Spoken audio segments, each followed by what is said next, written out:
Bum, bum, bum. Bum, bum, bum, bum, bum.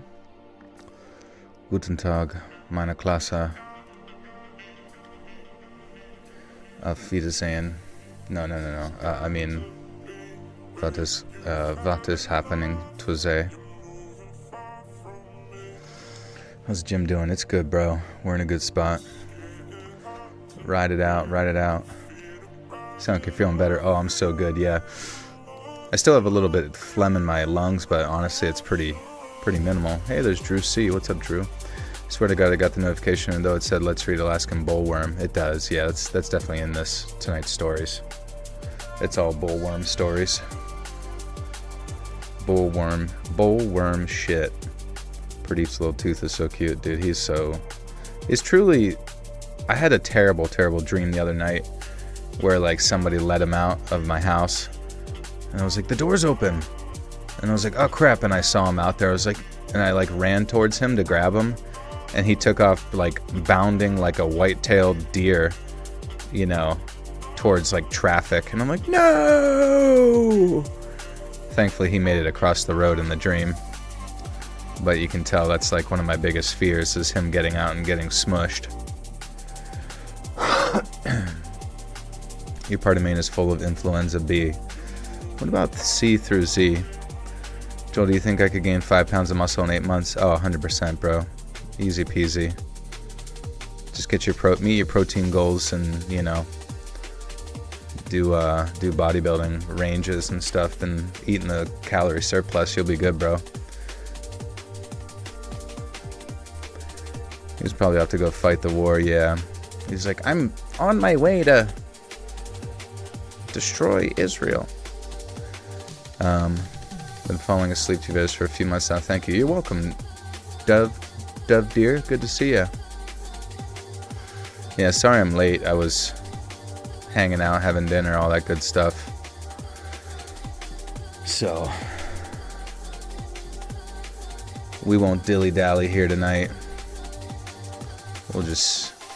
But how's everybody doing? What's new? What are you guys up to? Did you guys see there's new bonus content? The Paranorman stories. Let's see. Let's see what everybody said. Live reviews. Nobody said anything new. Someone said first. Someone asked, how does one dart slowly and carefully, considering the two words have opposite meanings? At 44:59. Let's check the stamp. Slowly but carefully darted up behind me. Slowly but carefully darted up behind me. I don't know. Sometimes maybe you just have like a little bit of a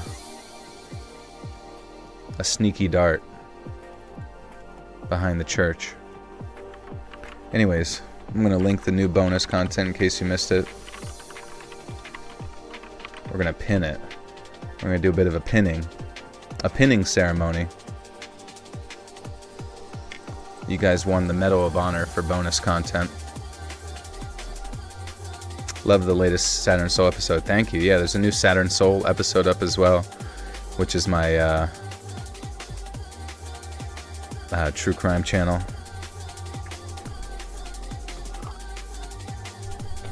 Who's gonna drink green Guinness next week? Oh yeah, are we there already?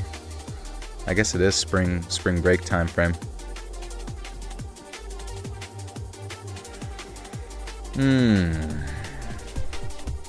Anyways, people are blowing each other up in New York. It's pretty sick. Pretty cool, man. Pretty cool religion.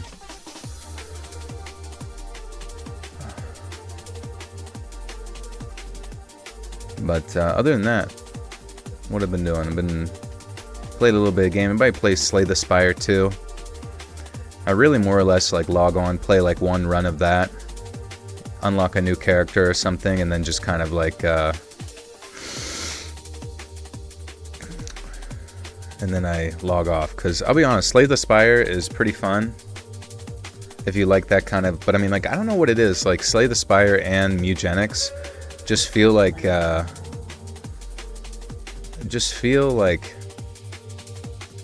They were made in like they just feel like flash games that you played on your computer when you're young that are free on the internet.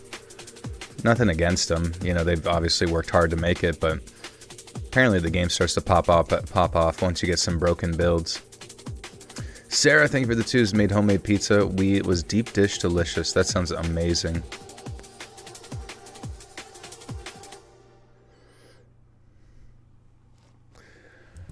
Anyways, we got some Alaskan wilderness stories here tonight. You know, you guys always like the outdoor stories.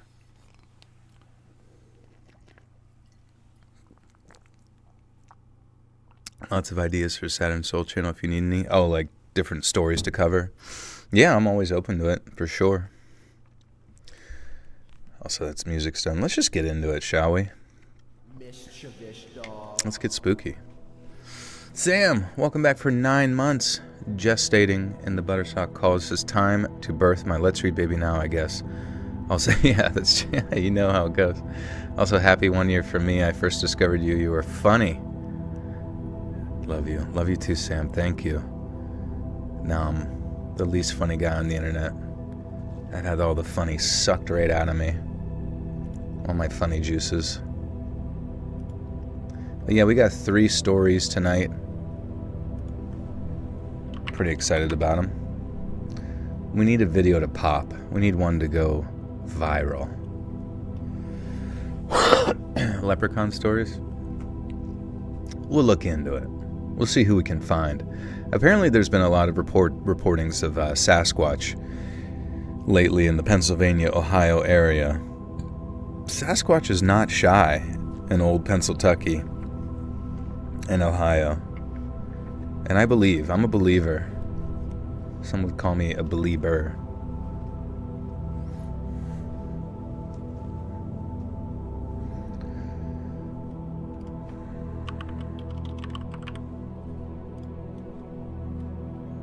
Dun, dun, dun.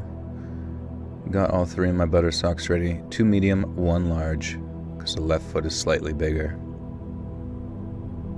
Where's your third leg. Third leg is absolutely doused. It's only in the Pacific Northwest.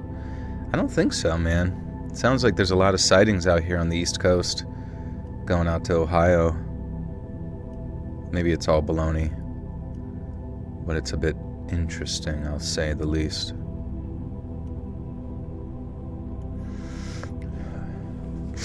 Sorry if I'm a little snotty. Snot-nosed little kid. You can beat me up later. Oh yeah, I heard Starbucks was going out of business. I heard they I don't know how long it was, but they've lost like 50% of their revenue, which is crazy. What's up, Jet? We never unraveled the hot dog sandwich 30 years ago, bro. Dude, we're still trying to figure it out. It's like Einstein and MC squared. We're gonna have to pull an Einstein and plagiarize our theory on that one. Maybe somebody figured it out in Germany. My local Starbucks closed and it was like a 10-minute walk. Damn. I don't know. I mean, if shit wasn't so expensive, they didn't have like such a unpopular sort of political leanings, as well as, I mean, at one point, weren't they just like letting anybody in, like homeless people and stuff that may or may not cause a bit of a ruckus, and they could just chill and sit on the Wi-Fi or some shit. Dude, soon homeless people are gonna have Bluetooth-enabled burlap jackets that you can just like hook your iPhone up to charge. What's up, Alyssa? Joel broke my record last week. Did 25,440 steps, 12 miles in one day. One freaking day. Hey, there's Jade. What's up, Jade? Where you been, dude? Good to see you. Welcome to the fucking show. They managed to offend both political sides. Perfect, dude. That's how you know you make it in life. Make everyone upset and they all hate you. In 5 hours. So you were like hiking for 5 hours. That's crazy. Or just walking. They really just said, let's make this city completely hateful. Exactly. So can't get free water anymore. Need to make a purchase to get water. Oh, damn. We're fresh out. Yeah, good to see you guys. We got 3 stories tonight we're going to be reading, and then once we read them, then they've been read. And when they're read, they're out there in the ether, and you can do whatever you'd like with them. Working real time, I've done 40K steps regularly. I'd die if I did that today. That sounds rough. That sounds like Chafe Town. Like by the end of the day, you're just like inner thigh is bleeding. And it's not my period, I'll tell you that much. It's the blood on my rubbed raw thigh. Going for a stress test tomorrow, Mystery. How come? What's just a general test? What's up, Chandra? Honey Munuzi, welcome back for 17 months, cries an acceptance speech. Thank you for 17 months. Appreciate you. And Sarah, well, thank you for the 5 gifters to Pat's Wall, KM, Granero, GD Trifferburb 30, and Sunuya Kina. Welcome, friends. You now have access to bonus content. Do they make you parallel park with screaming toddlers in the back? I do believe. And Blue Feathers, thank you for the 5. Says hot dogs are just American tacos. I would down this hill. I like that. I like the sound of it. The freedom tacos.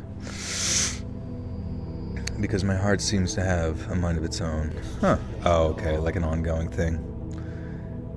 I thought only my fat thighs rubbed together and got chafed. No, it's everybody's thick buns slapping together.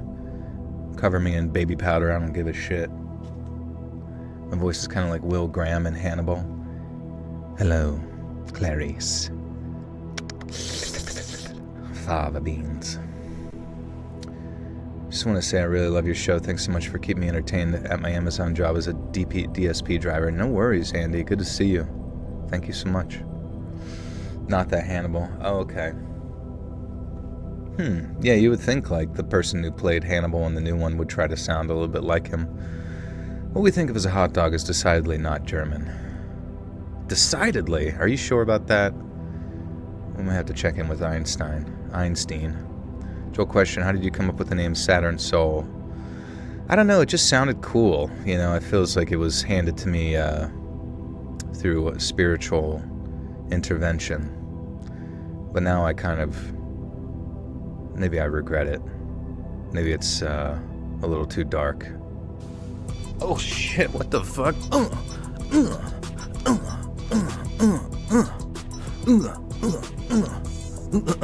Dude, we haven't done that in fucking forever. Honey Manuzzi, thank you for the $50 donation. Google says dogs can't look up. Dude, I've been saying that for years. I always anything that, you know, can't see us above them, like, don't worry, they're like dogs. They can't look up. And it's true. It's the one truest thing. But Honey Manuzzi, thank you so much for $50. That's wild. Big time. We're good to go. All right, logging off. We're good. I got what I came for. I'm just kidding. Thank you, Phil, very much. Do you live in a busy area? You know, it depends. If it's, you know, work time.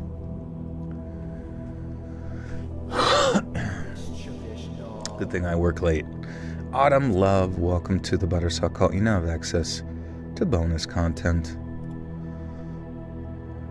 Do. I didn't answer your question. What is that question? Joel, I'm going to Greece in May, but I'm still low-key fat and chopped. How do I lose 40 pounds in 2 months? Let's ask the internet. How does Jade lose 40 pounds in 2 months? Losing 40 pounds in 2 months, about 8 weeks, is extremely aggressive. It can happen in certain situations, but it usually involves a mix of fat loss, water loss, and glycogen depletion, and it's often difficult to maintain. For someone, very low-calorie diet, typical structure, high protein, very low carbs, moderate fat, for example, eggs and egg whites, chicken or fish, vegetables, protein shakes, daily cardio, incline treadmill, walking, cycling, rowing, fasting, strength training 3 to 5 days per week to preserve muscle. Yeah, that's going to be really important, I imagine. Then intermittent fasting, 16 hours fast, 8-hour eating window. Yeah, I don't know. Be careful, Jade. I mean, don't go crazy with it. You know what I mean? Some people do, yeah, the 1 meal a day. But I mean, you can be scientific about it. I mean, you could tell us your like weight or whatever, and if you know your stats, and we could scientifically figure this out right now. But I also don't want you like, you know, I'm sure you're not chopped, bro. You're doing fine. Wait, is it safe to be 5'10" and 103 pounds? No. Dude, if you're 143 pounds at 5'10", you are not fat, nor are you chopped. That's like, dude, 5'10" is tall for a girl, right? And to be 103 pounds, dude, girls who are like 4'11" are 103 pounds. You know what I'm saying? Girls who are 5'10", you know, they need to be like athletic weight. So like if you're at 143 right now, presumably based on the math, you probably just need to have someone like gas you up a little bit, and really all you need to do is just lift weights and stay on a healthy diet, and you'll be like totally fine. Drake on the inside, thank you so much and welcome to the Buttersock Cult. Do I like coconut water? Yeah, I haven't had it in forever, but it does sound good. Yeah, you do not want to be that. Isn't 5'7" tall for women? Yeah, so like 5'10" is like my height, so, and I'm like 218 right now, you know what I mean? So 140 is like probably severely underweight anyways. Yeah, I'm not trying to put you on blast or anything like that. Just, don't have a negative perception of yourself when it's very clear that like mathematically you're like good. All I'd say is like just keep lifting weights and eating protein and doing your low impact cardio, and just maybe talk to the girls at the Bible study or something, and they'll be like, girl, you're fine. Strength training will likely improve your confidence naturally over time because you'll feel more achieved.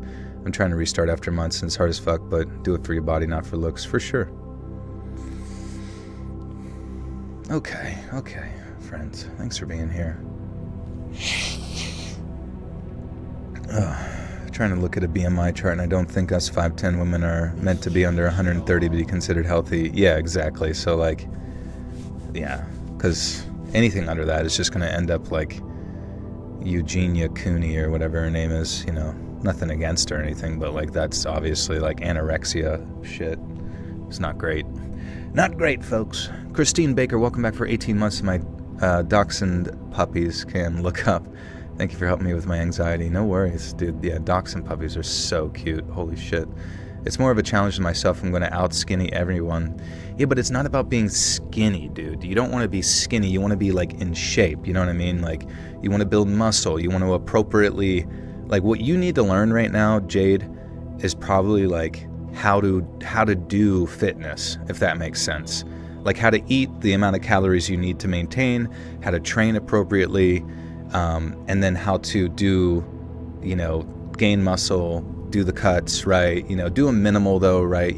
Like 10 to 15 pounds, and then just figure that shit out before you go into this like crash diet that's gonna like give you an eating disorder or something fucking stupid. You know what I mean? So do not do that, but do the good way. You know what I mean? Find someone that you like, see their body and look up to, and talk to them about what they, and just look it up online. Look up on, how to do that. Do people live in Alaska? They're usually pretty concentrated. It's pretty remote, so it's interesting. Those runway models are super thin, remind me of someone strung out on drugs. And that's usually what they're on. Like the younger runway people are like on, they don't eat, right? They have like one piece of spinach a day. They eat no protein, so they lose all their muscle. They probably get on Ozempic as well, which is fucking terrible. It's absolutely fucking terrible. Like eats your muscle, eats your bone density, does a number on your stomach, makes you depressed, suicidal, all kinds of terrible shit. And then, and then they do cocaine or some shit, right? And then guess what? You were a model from 17 until 23, and then you turn 23, and then they turn you into jerky. And not even a meaty jerky. How old are you, if you don't mind me asking? I'm 35. Which is crazy. Of course, I'm surrounded by trees. Heck yeah, dude. Let's go.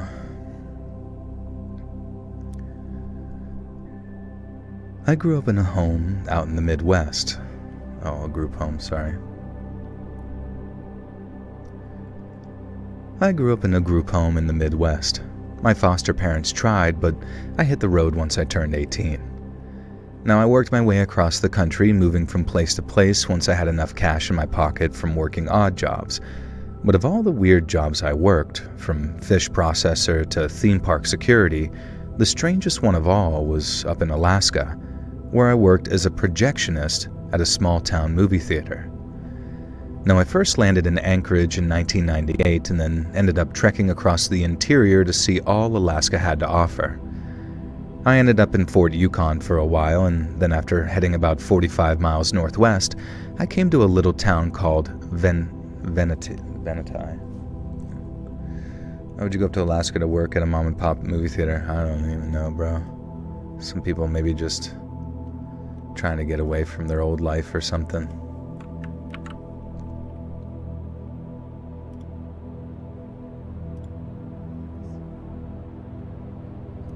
I think I might have to look this up on YouTube real quick. Grocery shopping in bed.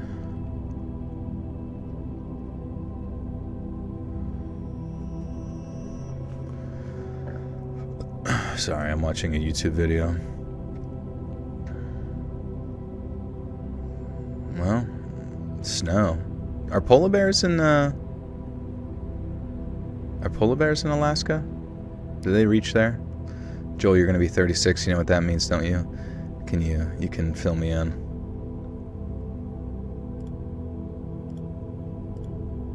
All right. You never seen snow? Venati. Okay. Obama. Zampai. Guess what, dude? I finished all my benches in our creators. Did I tell you about that? How exciting.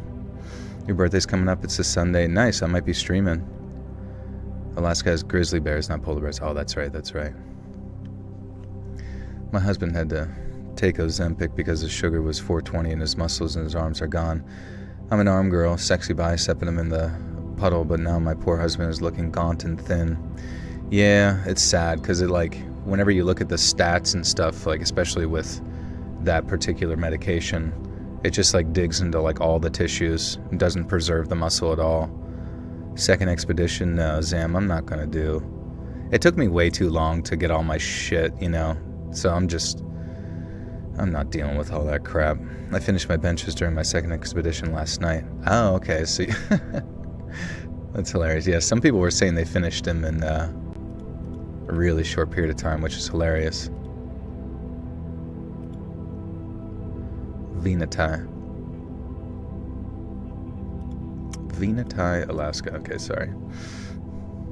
Thank you for all the reads. We love you. Literally my comfort channel. Thank you, friend. Good to see you, Hanovi. Love you too. Are you liking the game more? I honestly am, Sam, but I'll tell you, I don't tell anybody this, but I cheated, and I, did one of those infinite, item glitches where I got ducks, and then the ducks gave me $11 million. Now, granted, Embark took away 8 million of that. Whenever obviously they probably noticed something weird there, but that being said, they left me with 3.5 million, and it actually makes the game kind of bearable because, dude, I'm telling you, before it was when you go into a match and just die, and you don't have the resources to just make another good gun, it's just not fun, I'll do free kits on Stellamontis, blah blah blah, but I don't know, I just like to have a consistent time in the game, and it's nice to actually have money. This has become my favorite background noise while doing homework. Glad I caught it live. Thank you, Sammy, good to see you.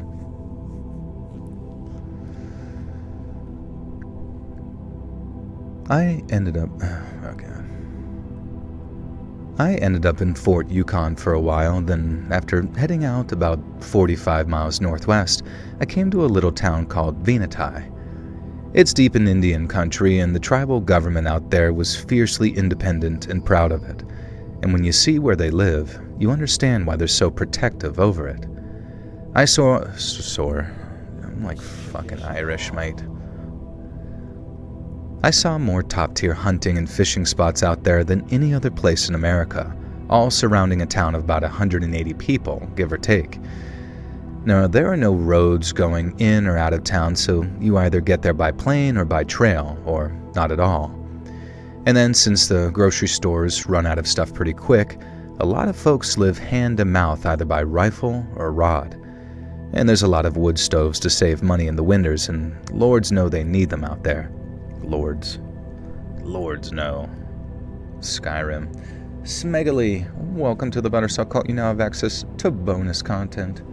Joe, do you like cream pies? Always. Oh, or fruit-based pies.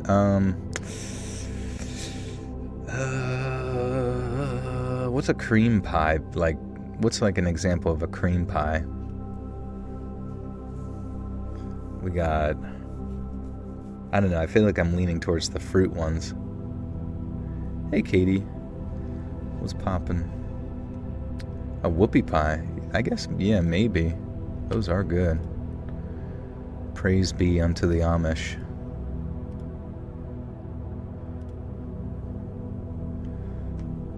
Gangtown. Internal release. Yeah. What's up, bro? Divine Jupiter with the 2 says, do you believe most of the stories you read? Yeah, dude, I believe all of them. Otherwise, I'd be bored, bro. One must suspend their disbelief to be fully immersed. Yeah, someone come show me an example of a cream pie in my kitchen.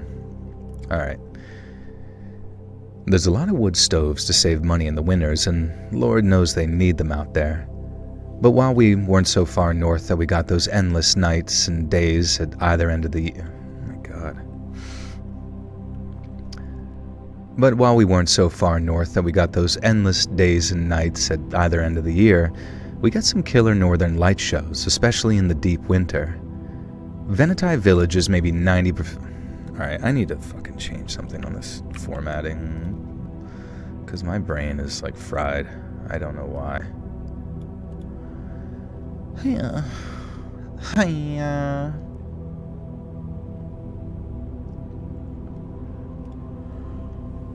I gotta warm up. 13.5% font. Good point. We don't want it to be entirely unlucky, but we want it to be right where it needs to be.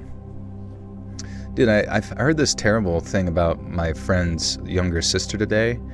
She apparently has macular dystrophy, which like is a genetic disorder that slowly breaks down the macula or something in your eye, so you like slowly go blind over time. And this like came right after she just like finished art school, and you know, now has a bunch of like art debt, and now is going blind as an artist, and like, you know, worrying about AI and all that kind of shit. And I don't know. Yeah, it is cruel. It was a very cruel thing to hear. I guess there's different dietary things you can do to slow it down. It's just scary. Do you do recording outside of streams too, or exclusively on stream? I usually try to keep them in streams just because it makes it more fun. You know what I mean? Like, I just makes it more fun, etc.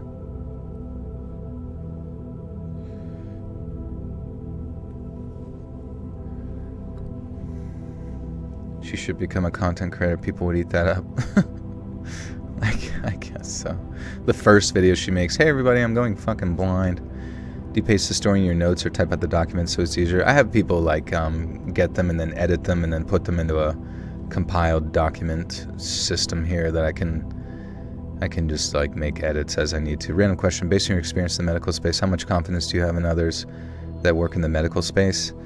I have confidence in some, but I mean, like, I also met a lot of people in like nursing who were just fucking stupid as shit. You know, so take that how you will. Like, it's really kind of a crapshoot sometimes, like who's your nurse, who's your doctor, who's taking care of you. I mean, when I had my gallbladder situation like a couple weeks ago, I'm going to be honest with you. I wouldn't want to go to a fucking doctor, because those pieces of shit would probably tell me that I need to just like have it removed because it's and like, none of them would have been like, hey, did you know that the consumption of saturated fat sends a hormone known as CCK to your gallbladder to tell the gallbladder to contract and release the bile within it? Like, a fucking doctor wouldn't fucking know shit about CCK or give a, they would, maybe, if they specialized in it, but you know how long it would have taken me to eventually get to like some specialized doctor, and then how expensive all that shit would be, you know what I mean? So there's a lot of just dumb people within the medical world, and there's a lot of smart people too, but it's like almost a fucking crapshoot on how it's gonna work out. As a nurse, you have a list of staff not allowed to touch me. Dude, dude, I'm not joking. Like, when I was a nurse, there was various doctors, right, who would come in for something, not a ton, but like, or other nurses have surgery or whatever, and there would only be one specific nurse that could be their nurse. All the other ones they just like didn't trust because they were dumb or ditzy or just like fucking lazy, or you know what I mean, or like unsanitary, right? Even the simplistic nature of like a patient seeing that you like don't don gloves when you remove an IV, or just do something really fucking stupid. Like, I remember one time I went to a fucking like just a hormonal vitamin, like I literally just got like a vitamin drip bag and put into my arm in an IV, and then whenever they were exchanging the bag to put the next thing on, they like didn't clamp off the tube coming from my vein, right? So the back blast of the blood started coming through, and I wasn't paying attention, she wasn't paying attention, and then my blood just started dripping all over the fucking floor, and then oh my god, she took the IV from, or like the tubing from the one, and it hit the ground, and like as she was about to put it, I like had to stop her and be like, don't put that on me. Like, don't put like some shit that literally just touched the fucking ground into my fucking arm, like immediately just transmit some stupid ass bacteria directly into my bloodstream. Dude, I don't know, man. There's a lot of dumb fucking nurses, and if you decide to go be a nurse, please just be a good one, or like at least try your best. Have you considered putting chocolate syrup in the IV? I mean, she would have if she like looked away for 3 seconds. That's hot. That's hot. Blood disease. What's the weirdest patient you ever had? I don't know, just a lot of poop stories. Should I be a nurse or a dental hygienist?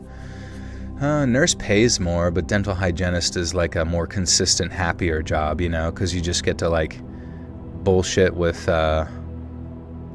people as you like, clean out their teeth and stuff, and as long as you have a good dentist that you're working with, it seems like a nice, happy job, What's up, Lucy? To the 10-second rule. Yeah, exactly. I think that applies. That should be on the NCLEX. My grandma's been in the hospital lately, and my mom literally told the nurse, I don't like you and I want a new nurse. And that's totally fine. Like, honestly, for old people who oftentimes don't have a voice when they're in the hospital, or they get overlooked, getting bed sores and all sorts of terrible things, having your that's why like having kids, in my opinion, is kind of low-key the most important thing you could do in the long run, because when you become an old, decrepit person who like no one can look out for you, having like just a annoying son or daughter that can just be like, get that fucking bitch out of my mom's room, right? As bad as that sounds and as annoying as it is, like, just having someone advocate for you goes such a fucking long way, and some nurses just cannot and will not do it, because they're just normal, lazy people who want to go and home and jerk off and watch fucking stupid gay shit on Netflix, Used to be your mom's advocate in the hospital, reported some nurses, and that's fair, as much as it's like probably annoyed people, like if it genuinely was outside of how things should be, I think that's totally fair.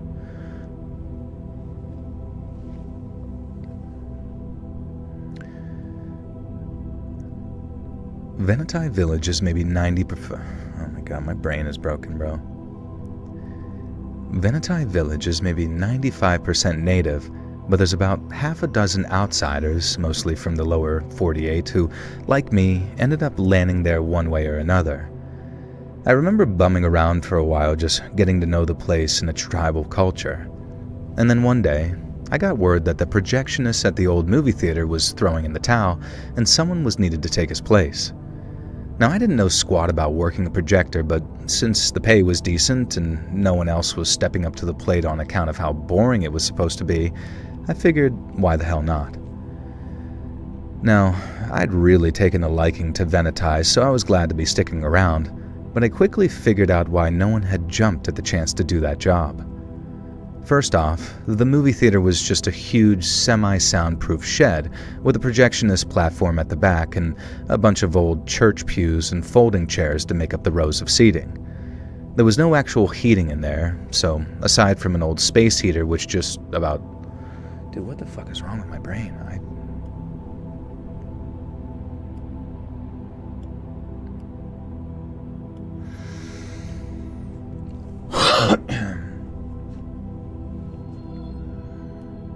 Do I do any vocal warm-ups to get you through the struggle? No, I normally don't need it, but I don't know why. Like, I've been struggling to like have find a flow, if that makes any sense. I had an eating disorder to the point that I was an organ failure. I had a nurse screaming at me that looked like a supermodel. Yeah, I'm sorry to hear that. I hope you're doing good now. This shit sucks.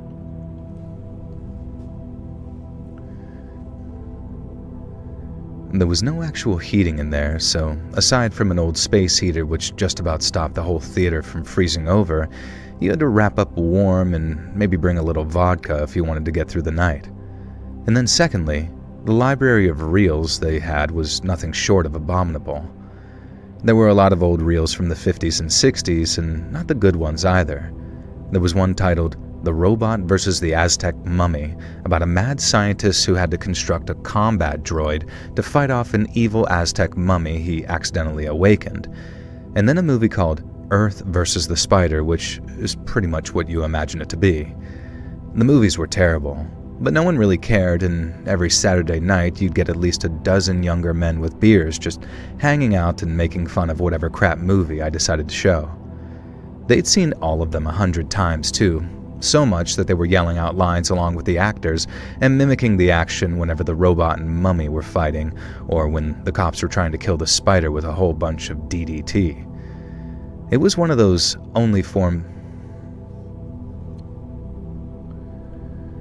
It was one of their only forms of entertainment, a place that friends hung out. Bleh.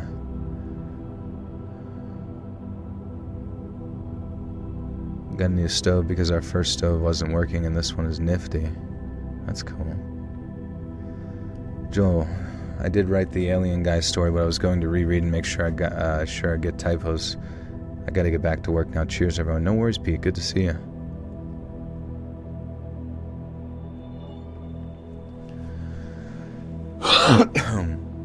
Hey, Joel, do you know the artist Park Breezy? He kind of sounds like the music you play at the beginning of stream.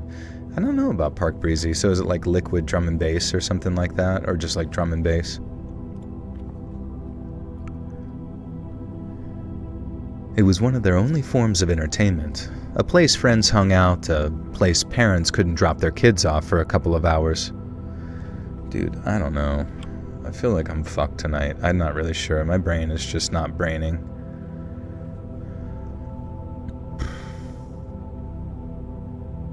Something's weird. I don't know. Ariel? Maybe Ariel. It's like I feel like I'm like too fucking close to the screen, if that makes sense, which... Is it possible for your eyes to get like better in some weird way?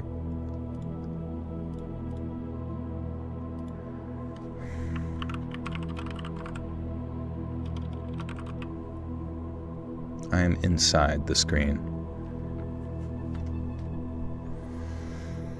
Okay.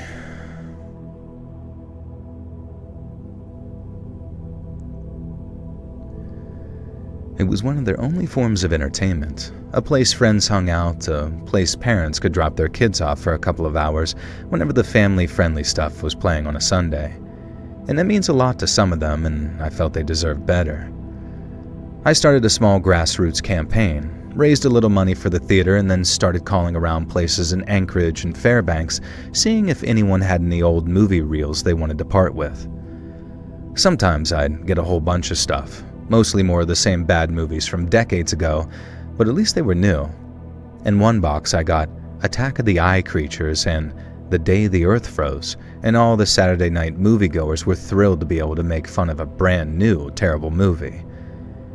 People actually started showing up to see some of the quote-unquote premieres I'd host, and then as revenue went up, I could afford to fix up the theater a little until the whole thing became sort of like a personal project to me and brought me more joy than I ever thought possible.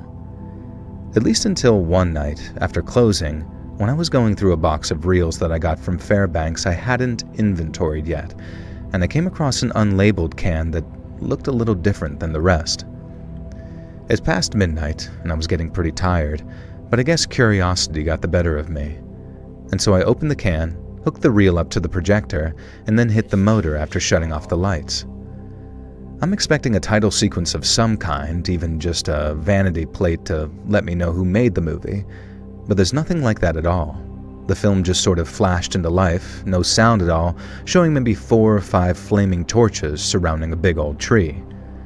There was a jump cut, and then to my shock, I saw a masked man with no clothes on start walking around the tree. I say mask, but it was more like a kind of helmet almost. I couldn't make out much detail right then because of the distance between him and the camera, but I could see that there was a part covering his face and hair, and then a whole bunch of sticks or twigs sticking out of the back, like they were hair or a mane or something. It was circling. MCC, welcome to the Buttersock Cult. You now have access to bonus content. You can check out the new one pinned above there. Yeah, we're about to see a snuff film here. I stop eating during the day to stop hypersomnia. What's hypersomnia again? What's up, little moosey? I've been fasting and it's helping my cravings get better. That's good. Yeah, I mean, if you really sit there and think about it, it's like the human body, 10,000 years ago or something, which we really haven't changed much from, presumably, didn't have food or, carbohydrates and all that kind of stuff just readily available all the fucking time. It was pretty consistent and hormonally normal for our bodies to just be without periods of consumption. Hey, the Silencer, thank you for the 5,000 W coins. Appreciate you, bro.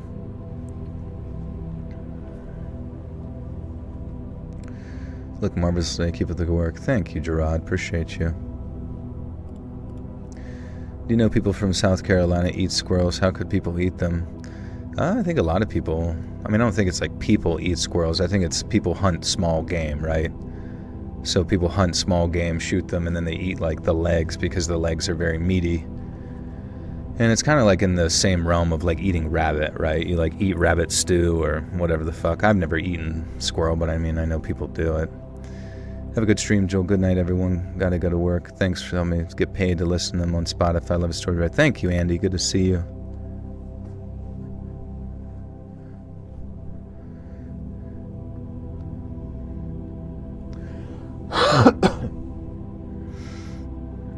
Because they keep digging holes in people's yards. Exactly. Pressure cooked squirrel meat falls right off the bone. Hey, there you go.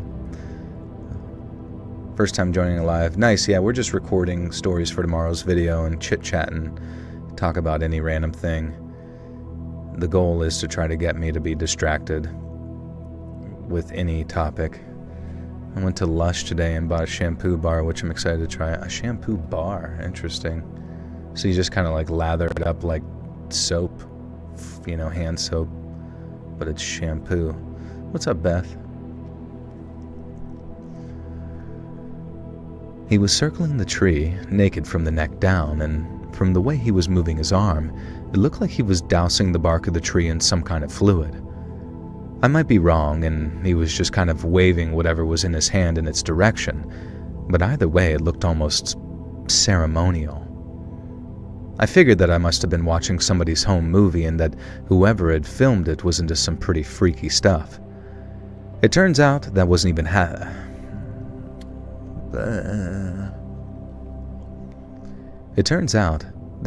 the half of it, because after the naked guy finished this lap of the tree, there was another jump cut. After a brief... W means South Korean currency. Oh, okay. Thank you. W coins. George W. coins. Just chilling, gonna work on a piece I'm doing and listen to stream. Oh, I didn't know you did art. What kind of art do you do? I got the Honey 1 Plus Super Milk Protein Conditioner. Nice. We stand with milk. Protein. Have a good stream. Thank you, Vince. Good to see you. Turns out, that wasn't even the half of it, because after the naked guy finished this little lap around the tree, there was another jump cut, and after a brief moment of seeing nothing but the trees and those flaming torches, a whole bunch of people came walking into frame.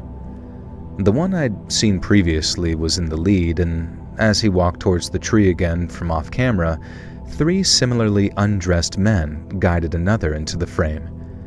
Now this man was naked too, but unlike the men guiding him, who were also wearing wooden helmet masks, this man's head was bare, and he was also showing a great deal of difficulty in walking. Now it was like he'd either been drugged or was drunk out of his mind, but either way, he didn't seem to protest as the masked men urged him forward, and then when they got him in the trunk, they turned him around and then started tying what looked like rope around his wrists. The guy wasn't struggling at all. He didn't fight back. He just let 2 of the men tie each of his wrists before they walked around the tree of the site.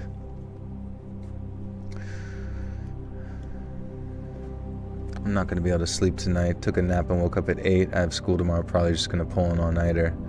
Damn, that's a tough feeling. Isn't it spring break, though?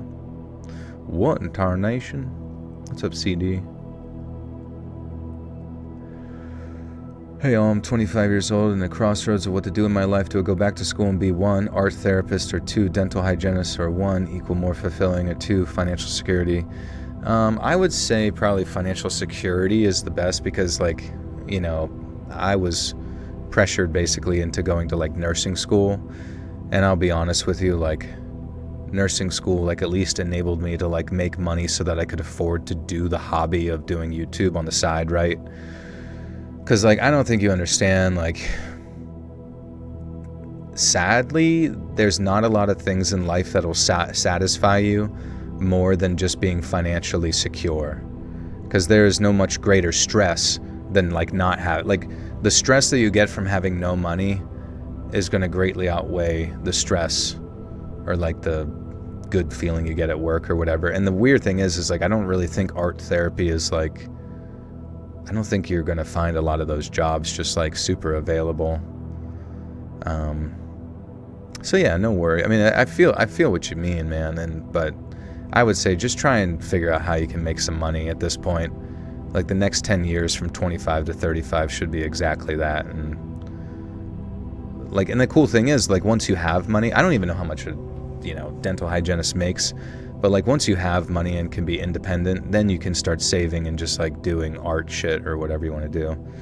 Don't waste your time with something that doesn't have a clear outcome. Yeah, exactly. I mean, you got to think about numbers. You got to think about paying back loans that are, you know, loans could be $1,200 a month, you know what I mean? Like, as much as your rent. And if you know, like, a lot of the decisions in life can truly come down to just, like, doing a math equation, as sad as that is. Financial security will allow you to find the things you enjoy and invest in. Exactly. Like, once you have that, then you can go have fun, as sad as that sounds. But, you know, you think about, like, people in random other countries, like, they don't even get the chance to, like, decide to have a career that's satisfying in life, right? I mean, they literally just have to find something that gives them any amount of money. In California, starting pay for dental hygienists is around $60 to $70 per hour. Okay, so that's pretty similar to, like, nursing. I mean, maybe nurses make even more over there right now, but that seems pretty decent. Just depends on how expensive your living costs in California are going to be or where you're at. Thanks so much, Joe. I probably have a tattoo on the side for fulfillment since I have experience doing that.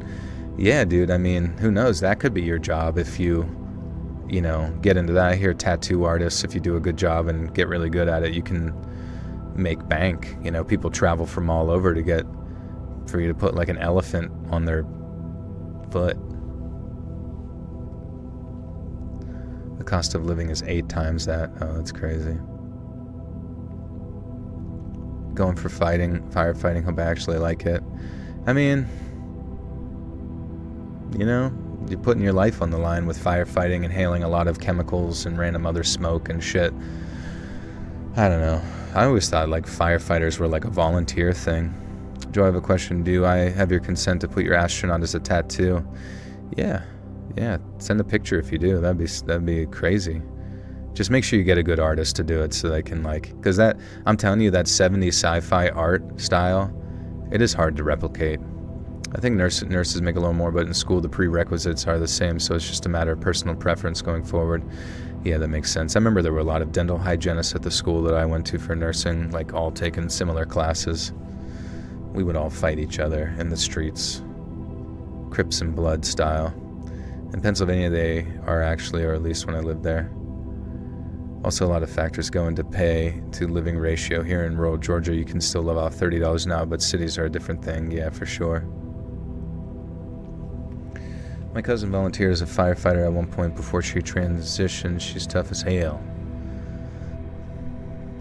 Nice. Am I heavily tatted? Yeah, I just got one on my lower back. Does anybody remember what it is? But either way, he didn't seem to protest as the masked men urged him forward. And then when they got him in the trunk, they turned him around and then started tying what looked like rope around his wrists. The guy wasn't struggling at all. He didn't fight back. He just let 2 of the men tie each of his wrists before they walked around the site. He just let 2 of the men tie each of his wrists before they walked around the tree out of sight, where they presumably tied the ropes together to hold the man in place. You could kind of see him wobbling in place, but he didn't try to escape, and that's what really put me on guard and left me completely unprepared for what was about to come. There appeared to be another jump cut because after the maskless man's arms were tied, the shot suddenly changed so that one of the masked men was standing in front of them while the others were kneeling in a line closer to the camera. In all the other shots, the maskless man was still but kind of wobbly, whereas in this latest shot, he looked like he was struggling against the ropes.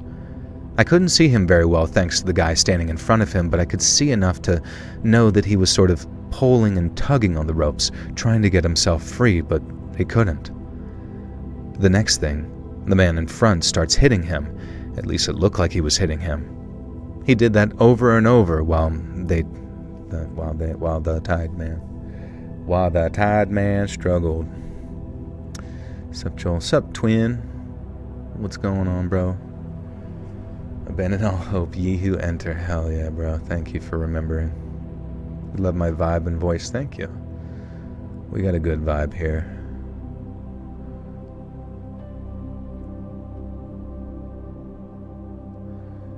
No tattoos for me. I still want a face tat, but I never found a good enough design. Justin, there's no way you get a face tat. Like, you must be like a backup dancer or some shit to have that kind of ambition. There's no way you're some big Hollywood. There's no way you're Harvey Weinstein in here talking about face tats. You got a good vibe too. You do got a good vibe, Jade. Except for the fact we haven't seen you in fucking months. New screen animation? Yeah, now it's spring. We rotate through them. I think I need one for summer, though. I don't know if I have one for summer. Do I have a good... You guys all have a good vibe. You're the most vibiest vibers I've ever done vibed with. I feel like I could never make an executive decision on what tattoo I would want on my body for the rest of my life.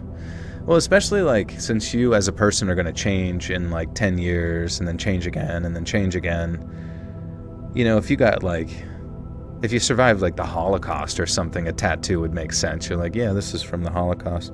But, like, you know, if you got, like, some fucking Chucky doll whose, like, ass cheeks are hanging out, or, something like that when you were 21 and drunk. What I would get is I would get one right on my bicep, and it says, death from above. So if you guys do get one, that's probably what we should all get together. Or Justin, you should get that on your face. Have you played the new Resi 9 yet? I haven't played it, but I watched a lot of people play it, and yeah, it looks fine. You know what I mean? It looks good. Looks like another. I heard it's like one of the best Resident Evils that they've ever made ever. Do you have any legitimate suggestions for a face tat though? Ever seen a good one? No. Maybe Lee Priest. Do you know who Lee Priest is? If you ever look like Lee Priest, then you can get a face tattoo. If you're not Lee Priest, you get no face tattoos.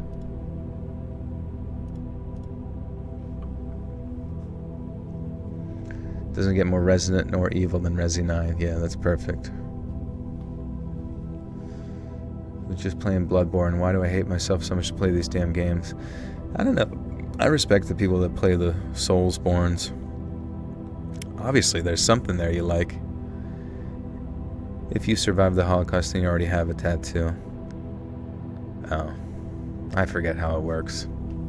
Getting a face tattoo will significantly decrease your quality of life. What if you got one like right on your lip that says like mustache? Or like pie. Like you should get one on your side of your cheek. It just says pie with a little drawing of a little bit of a pie or a slice of pie, and then an arrow pointing to your mouth to let people know to shove pie in there. How you cold going, Joel? All better? Oh yeah, we're good. We're Gucci. It's been really nice weather lately too, and then it's supposed to get cold again, so. Long-time Souls hater got convinced to play Elden Ring 600 hours and 3 months later. Nice, interesting. I wonder. Maybe that'll be me. Honestly, after playing like Arc Raiders, I'm like low-key about to play like Apex Leggings and other Battle Royales. So who knows, maybe I make the transition to Battle Royales and then I'm like basically working backwards to other shitty games such as Souls-likes. I did get one more and have to wait to talk to my oncologist. Yeah, I'll probably have to talk to my gynecologist next for my next tattoo. I have a Japanese pagoda and a lantern on right arm and the solar system on the left. That's cool. Bring back Titanfall 2. I wish, bro. Joe, I have a question. What's the shield on Justin? Oh, he's a moderator, so like, if you say any bad words, such as the nuclear word, you're gonna get spanked. He has the ability to come to your house and spank it. When I get an arm sleeve, I just cover me head to toe, honestly, and just darkness, just straight darkness. Honestly, what they should do is tattoo a whole tuxedo on my body, and then I never have to wear clothes. Yeah, I'm gonna stream Fortnite next. I wish I liked those games, but Jesus Christ.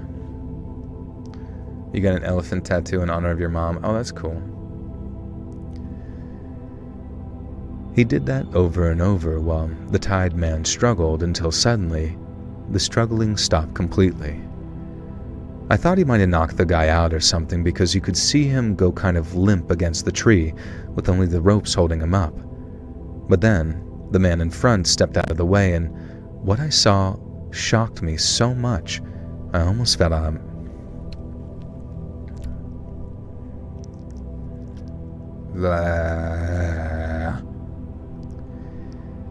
But then, the man in the front stepped out of the way, and what I saw shocked me so much I almost fell out of my chair. The man tied to the tree, the one who'd been wobbly, then still, then struggling, had been mutilated. The naked man with the mask started gesturing to the bloody mess, and the tree-kneeling men started going wild, waving their arms and looking up to the sky. And then the standing man stepping towards the tied one, and from what I could tell, it looked like he started to almost reach into the guy's body. And that was all I could watch, and in a sort of half panic, I turned off the projector and the theater went dark again. I think I sat there for a minute or two in total shock, wondering if what I'd seen was even real.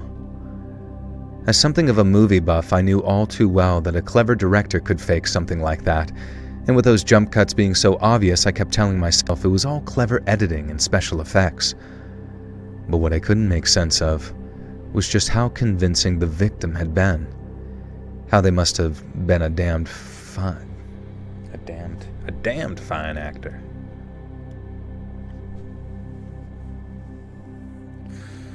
Joel, do you remember the mod named Bra Bros? They came in earlier, never seen them before. Yeah, I remember Bra.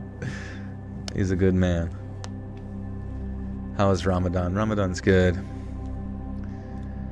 I can't make it through the day without having at least one snack pack, or my blood sugar drops too low. Alright, it's 15 snack packs and it's spread out between multiple hours. What do you want from me?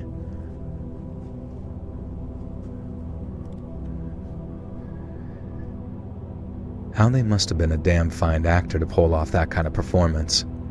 I also couldn't figure out how the filmmaker managed to get hold of such a convincing prop, because when he stepped away from that butchered body, I hadn't seen anything that realistic in all my movie-watching life. I kept telling myself it wasn't real, that it couldn't have been real. But of all the dumb movie deaths I'd seen and all the dumb movies I'd watched over the past couple of months, nothing prompted that sort of intense, physical reaction in me like seeing that butchered man tied to that tree. I knew I had to do something, even if I took it to the cops who told me it was nothing but an amateur horror movie and I got myself into a panic over nothing, because I'd rather be wrong and relaxed than keep on wondering what the hell I'd just witnessed. And the next morning, I went to talk with Pete, Venetai's VPSO, which stands for Village Public Safety Officer. And these are the folks to assist state troopers in policing the more remote villages, and since he obviously couldn't help the situation much, Pete told me to head into Fairbanks and talk to the troopers there. My next stop was to talk with one of the pilots who flew a daily air taxi down to Fairbanks. Passengers only paid a small fare to cover the pilot's pay, and the fuel came out of the tribal taxation fund so that everyone could afford to get to Fairbanks for all that kind of stuff. And this meant all I needed to do was buy a ticket, wait for the next flight, and then an hour later we were landing in Fairbanks. I was hungry, and I had a bunch of stuff that I needed to do while I was there, but all that needed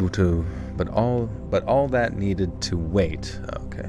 All that needed to wait until I'd stopped by the state trooper building. Okay. Joel, was there ever a story that never read on stream due to the fact it was disturbing or seemed fake?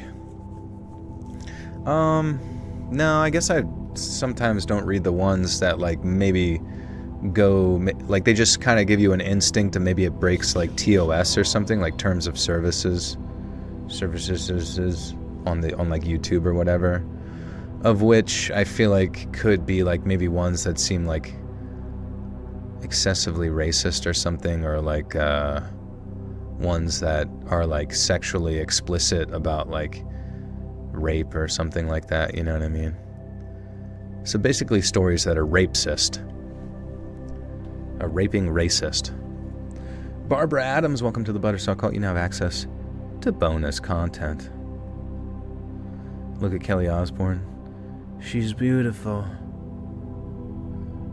Stories from your state. Nice, we're in Alaska. Have I ever braided my face beard? It's braided right now. Goes down to my ball fro. Connects with a bunch of bejeweled items.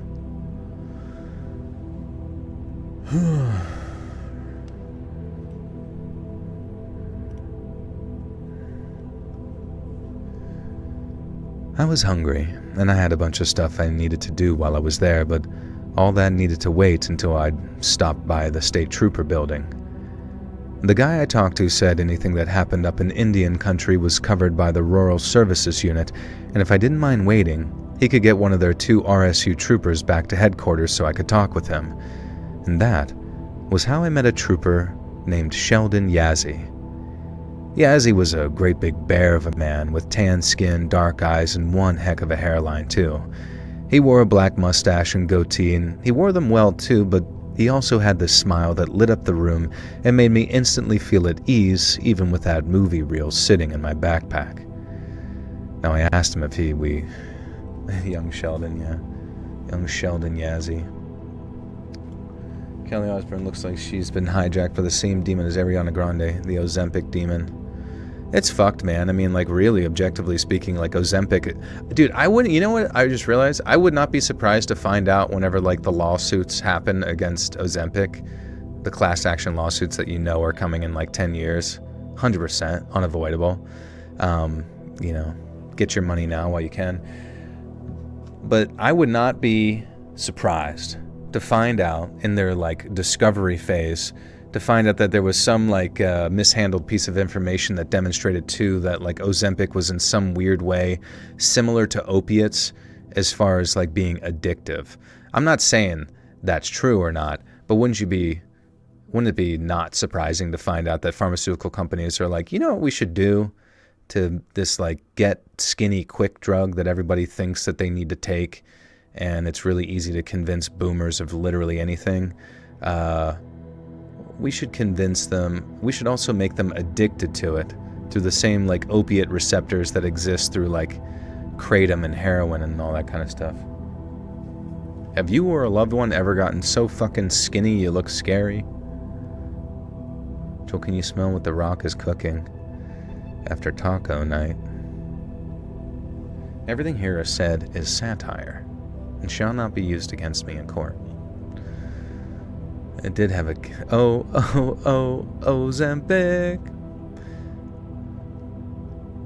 I remember saying, honey seems to be good, but too good to be true. I wrote my opinion on Reddit and I got hate, and we all know what happened. Yeah, I forget what the deal was with honey. All I know is that Markiplier never promoted it, so praise be unto him.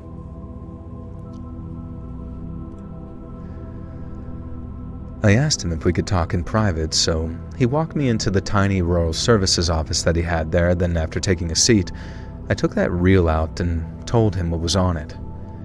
As you can imagine, he lost that bright smile of his as I went over what I saw. I told him how I could tell from the quality of the recording that it had to be at least 20 years old, and there was no sound to go with it, so I didn't hear any names or voices. But he agreed that if it was real, then it sure as hell needed to be investigated. And since I didn't have a phone where I was staying, Yazzie said that he'd call the Venati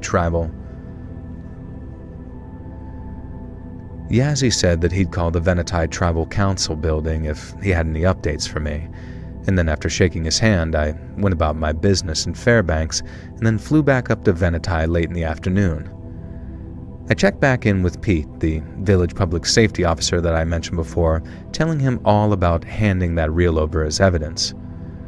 We still didn't know where it came from and only roughly when it was made, so we each decided it was best to keep quiet about me finding it and simply wait for a call from Yazzie to find out what the state troopers had to say.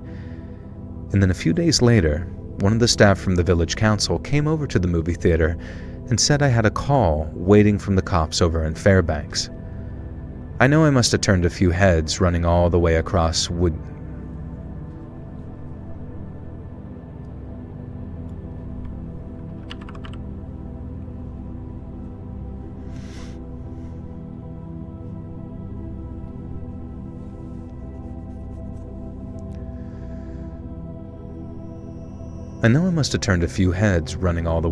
the road, but I didn't want to keep Trooper Yazzie waiting, and I also figured that it was too soon to have cracked the case, but I assumed that he might have something for me. But unfortunately on that part I was wrong. Yazzie said he and his superior had the displeasure of watching the reel together on a projector they borrowed from someone, and then by the time it had finished, every state trooper in the building was packed into that dark conference room with their eyes glued to what was happening on that big white wall in front of them. They were horrified, as they should have been, and their first port call was the Fairbanks junk shop that I sourced the box of reels from.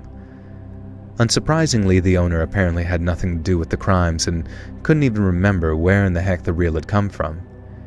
He said people call by to drop stuff off and pick things up all the time, with some coming as far as Delta Junction or Grant Creek. Now, there was no way that he'd be able to ID the person who'd...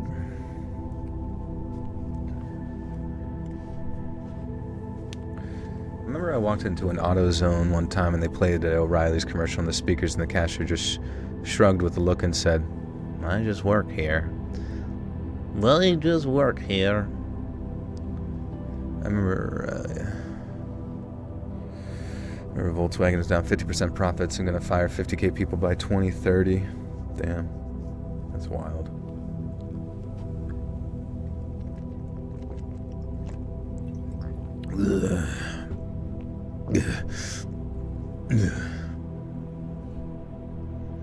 There's a fucking tornado outside. Please behave and be nice. Oh, damn.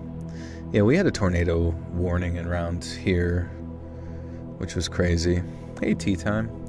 Hey, Joel. Hey, all. I'm getting a spit roasted by several infections in the ER right now, and this is a great thing to keep me distracted from the pain. Damn, where the infections come from is just like an ongoing thing or something like that. Yeah, the reel was your Jersey Shore audition tape. You just burnt someone alive and killed them. Hey, it's not something to laugh at. Okay, sorry, hypothetical me, who gets mad about all the jokes. No problem, I just want to make sure that you stay socially aware of people's sensitivities and feelings. I was surprised you did the Halloween story with the guy with social anxiety. He said your videos need trigger warnings, then he claimed to strangle a teen trick-or-treater in his backyard. I know, dude. I don't even think those people can keep their stories straight half the time. They just exist in an ongoing state of poop brain. I saw some parts of Michigan got wrecked by tornadoes. Damn, that's crazy. Trigger warnings. Dude, the door is that way. See yourself out. What about trigger nade warnings? Like when you have to warn people that there's literally the whole building's laced with C4. How about that?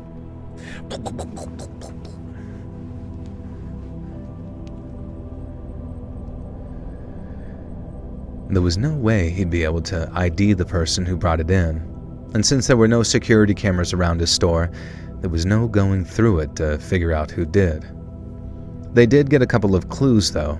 Not much, but it was something. First off, the tree the victim was tied to was ID'd as a white spruce, the most common tree out in Alaska uplands. The Buplands. Hey, Joe, I remember in one of your previous lives you did a trivia question. We're going to do that again this stream. Thought that was kind of cool. Yeah, we can do that. Just remind me when we're done with this story. We'll do some trivia. Some trivial trivia. Joel's on my phone and laptop and is exactly synced up and feels like I'm tripping in the most amazing surround sound experience. I got one in my ear, one in my butt, one on the other ear.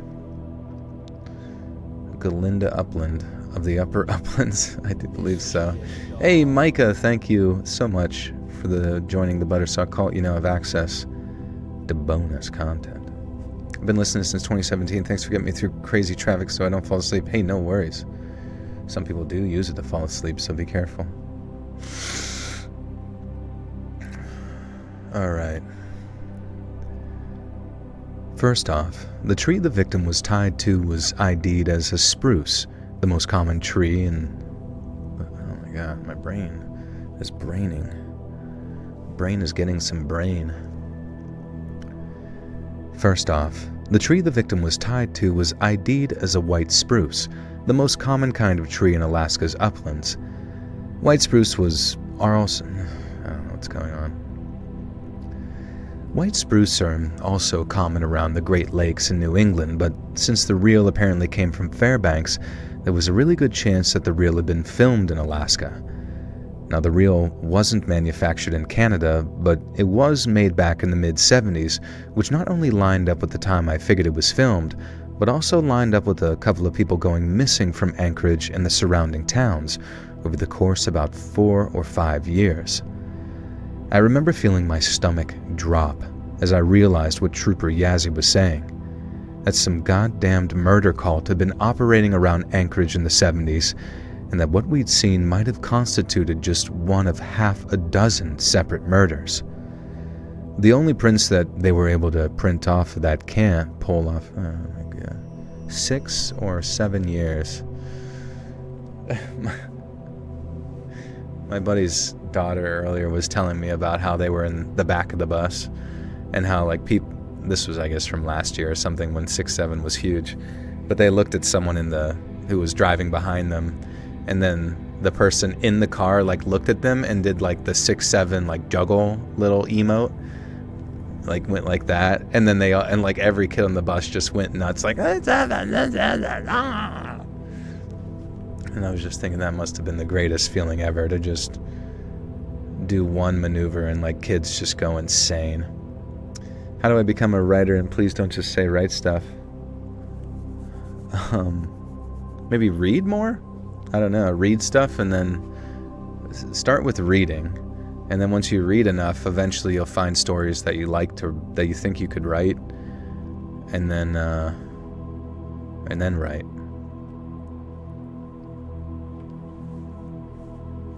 How am I and Pradeep doing? We're doing good. Is Pradeep down? Pradeep? You down? Yeah. Oh, he is. Oh my God, he's laying in the bed at my feet. That's actually totes cute. More trucker stories, you got it. Reading makes your brain Swiss cheese. Just look at Joel. That's true. It does kill you slowly, depending on what you're reading. Oh, I do miss the days of reading like some classic sci-fi short stories. Those were so goated, dude. Because, I don't know, you just like learned something new and interesting, and it was awesome. The only prints they were able to pull off the can were that of the junk shop owner and another set of unidentified prints that they assumed were mine. Yazzie asked if I minded stopping by the Fairbanks AST building next time I was in town so I could be fingerprinted. I did as he asked, and the prints were confirmed to be mine. Now, while I was there, I asked Yazzie where'd they go from there, like if they had any way of chasing up leads or tracking down clues, and his response was disappointing to say the least. I know they had nothing to go on in terms of who was doing the killing in that home movie, but I'd really hoped that chasing up serial numbers and whatnot would yield results. And so when I was basically told, keep ordering boxes of reels and keep us updated if you find anything else, I'm thinking, wait, it's down to me to go hunting for other reels? And that's not what Yazzie was asking me. It sure as hell felt like it at the time, but that's not what he was asking. They just figured that rather than put all the time and resources into sourcing every unlabeled film can in Alaska, it'd be better to just circulate word of what they'd found and hope someone, somewhere, found something. Trooper Yazzie had been really helpful on the phone, and I knew it wasn't his call to just do nothing about the home movie murder, but I was still hugely frustrated at the response by the state troopers. I guess it wasn't even their fault either, because they had superiors to deal with, and it was probably them that determined there wasn't enough to warrant a full, funded investigation. At least not until they had more than one reel and more than exactly 0 avenues of investigation they had at that moment. And so while I did kind of resent having to do it, I went into overdrive in terms of sourcing movie reels from places, calling as far as Anchorage, but also Vancouver and Seattle to see what I could get my hands on. I received more shipments of reels brought in by the Venetai air taxi and... Venetai. When I was a little kid, all I needed was a truck honking back at me when I pumped my arm at them to get me fired up. Why do children require obtuse memes nowadays? Makes me sound old. No, it's okay. I think it's still the same thing, I think, in that, that example on the bus. But yeah, I do remember that was like you were selected by a passing angel on the road when a trucker decided to give you a honk. When they didn't and they just looked away, I just assumed that they were on their way to something like really important, like delivering Black Dragon dildos or something. So what happens if I sleep with mascara on? Are my eyelashes going to break off? I don't know. Maybe they'll just stay like that forever and you'll have perfectly lush lashes for all time. truckers aren't allowed to do that anymore? What the fuck? Since when? Can you imagine like being a trucker and that's the only reason you signed up? Just so you could honk at little kids when they do the arm pump? And then you're at training and they're like, now listen guys, if anybody wants you to prove to them that you're happy or having a good time and wants you to honk in their direction, be sure to not do it. Also, run them over. Actually, I heard it literally attracts spiders, so they literally come into your eyeballs and then eat all of your eyelashes off and then use their legs to replace your eyelashes. Holy shit.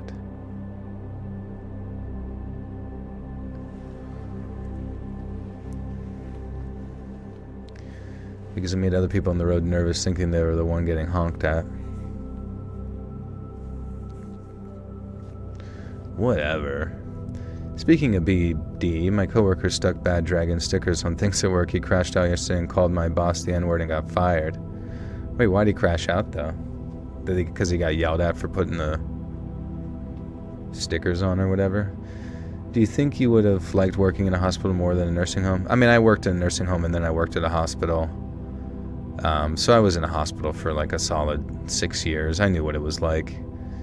And I don't know, I might have like preferred working on another unit to like have a different culture, because like every unit has like its own culture.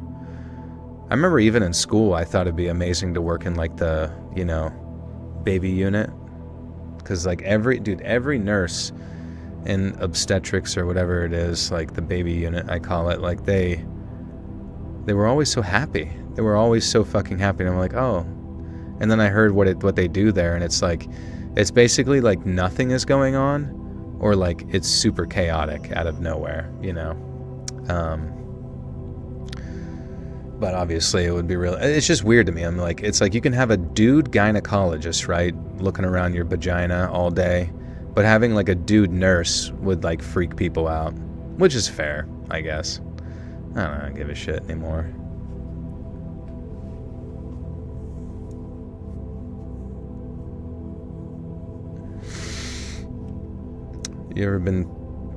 Joel, have you ever touched a tree for real, bro? Are you doing that right now, Justin? Are you on LSD? Out in the rain? I received more shipments of reels brought in by the Venetai air taxi than I ever had before, but even after months and months of searching and sourcing, I didn't find a single other unlabeled reel, let alone one with similar contents as the first. I had to wait years, literally years, before I came across another unlabeled film can, but when I did, even with all that time having passed, it was like I could feel the color draining from my face. It was the spring of 1999 when I found that first can of film, and I didn't find the second until late summer of 2001. But the moment I set eyes on it, I practically ran to the projector, hooked up the film, and fired up the motor after turning the lights out. There was that same long wait before any picture showed up, not title cards or vanity plates or anything like that, and I found myself both hoping it was from the same people, while at the same time hoping it was just nothing. But then the second I saw flaming torches flash onto the screen, lighting up the dark night around them, I knew it was from the same sick bastards who made that first tape I saw. The torches went surrounding the turd burglars. Kissing up on it and everything. I think this might be the one, you know. Yeah, you should probably cut a hole in it. Use the sap.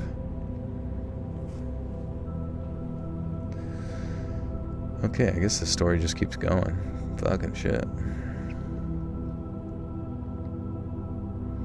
Back at the moon.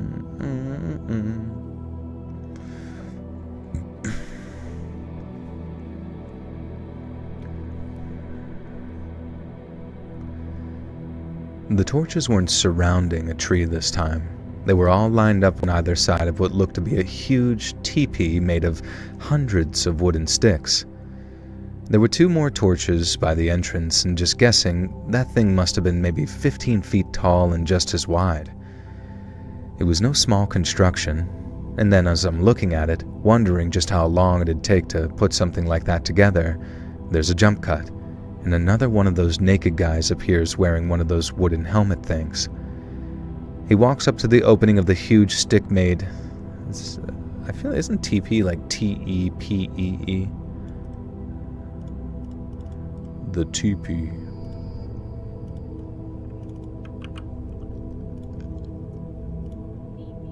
TP. Do we have English? English? I guess not. Whatever. What got you into reading Reddit stories? It just seemed like I was reading creepypastas forever, and then those were taken off, and that's where the channel started to kind of blow up.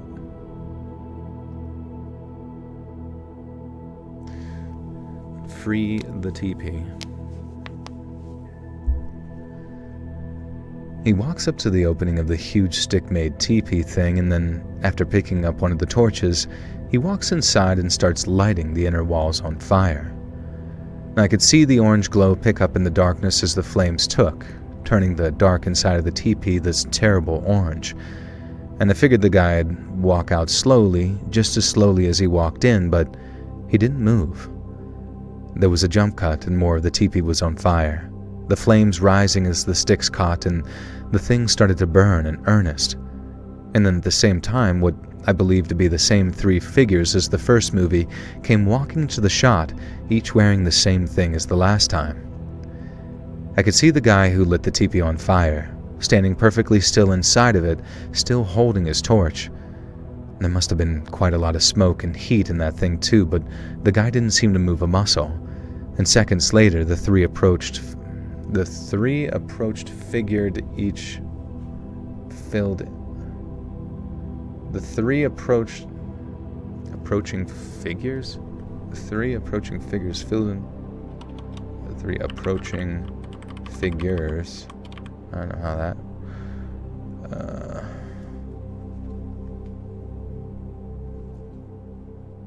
What's up, Big Germ? That's funny. What up, Big Germ? Big Germ. Is nobody going to notice the guy who said his lights are flickering? Did anyone get to try the big arch yet? The CEO made it look hella good. Yeah, it's like once you see that, now I'm seeing it everywhere. I don't know, I'm fucking sick of like McDonald's viral marketing bullshit, man. It's like they make us all kill ourselves with a Grimace shake, which was delicious. I don't really have time for another disgusting McLab concoction, which is most likely probably made of baby meat. Scary hood stories? Yeah, we can look into it. I need more hood listeners to tune in. Fiance said the big arch was gross and he loves burger. That's fair. Did I try the adult Happy Meal? Sadly, no. Fucking missed it. There must have been quite a lot of smoke and heat in that thing too, but the guy didn't seem to move a muscle. And seconds later, the three approaching figures each filled into the teepee's interior along with him. There was another jump cut, showing the teepee all the way up in flames, and again I could clearly see all four figures inside of it. They must have been roasting alive in there, but they didn't seem to be moving a muscle. And then just as I started to wonder if I was seeing... They must have been roasting alive in there, but they didn't seem to be moving a muscle. And then just as I started to wonder if what I was seeing was real, there was another cut to show the teepee collapsing in a shower of flames and sparks. I showed Pete the VPSO, and while he seemed shocked at first, watching those freaky... Isn't Joel huge? Isn't he considered a bear in the LGBT community? Well, let's ask one of our in-house members. Where are they at? Remember when they brought back the McNugget toys for a limited time? Good luck getting them without going on eBay. They're always out. Fuck. I know. Honestly, you know how like we were talking about the economy of Pokemon cards. I was kind of thinking like I wonder if like there's like in the same way McDonald's. Oh, maybe they're listening. Okay, you know what? You know how like you're always only ever like 2 separations or 7 separations between you and someone really famous? I got an idea for McDonald's bullshit.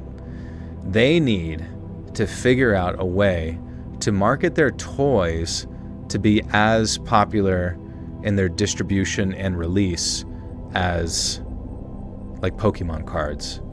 You know what I'm saying? Like to the point where people were like lining up at like midnight to get some fucking McDonald's so they might get a toy. Well, then they would kick down it, and then the employees, I guess, would be ripping the toys open. I don't know. You collect figures or cards. Good luck. Scalpers know a guy at a store, and they camp out in truck days and resell the merch after buying out all the inventory. Right. I feel like we need to create that chaos at McDonald's. Joel, I'm joining the gym this month. Isn't that exciting? It is exciting. Do you have a program you're going to follow, or what are you going to do? They give out Rose toys at McDonald's when? Hopefully fucking soon, man.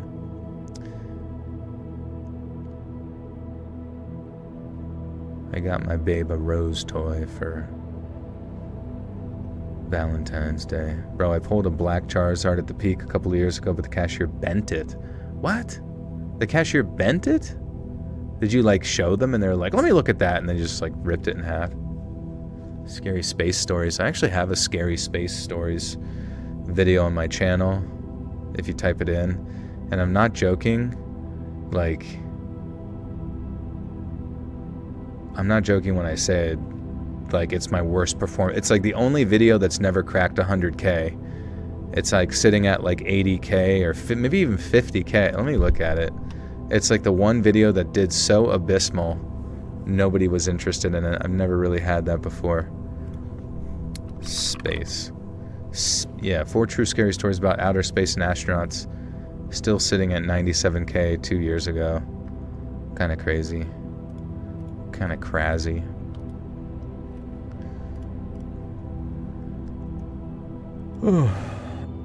How big are you, Mike? Oh, yeah, so I'm 5'10 and a half. And I'm right currently 218 pounds. Which I actually lost a lot of weight when I was sick that week. But I feel like I've been losing weight since I kind of like changed my diet after the gallbladder situation.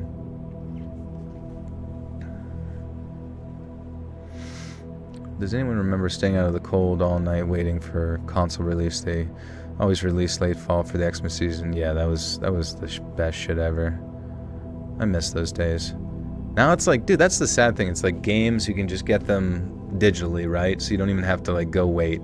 And consoles usually suck. Like, tell me what games are out on the Switch that are like any good that would make the Switch 2 worth like buying. Back when it was new, I almost got a PS5 about a half dozen times. Always cock-blocked, even with the anti-scalper measures. They hold your basket for 20 minutes. Yeah, but it's like the PS5 does. Once again, that doesn't have many games on it either. I mean, there's some decent ones, but I don't know. Animal Crossing? Wait, they released it's not a new Animal Crossing for the Switch 2, right? All I know is it's fucking Mario Kart, and then eventually they released Donkey Kong. It's just dog shit.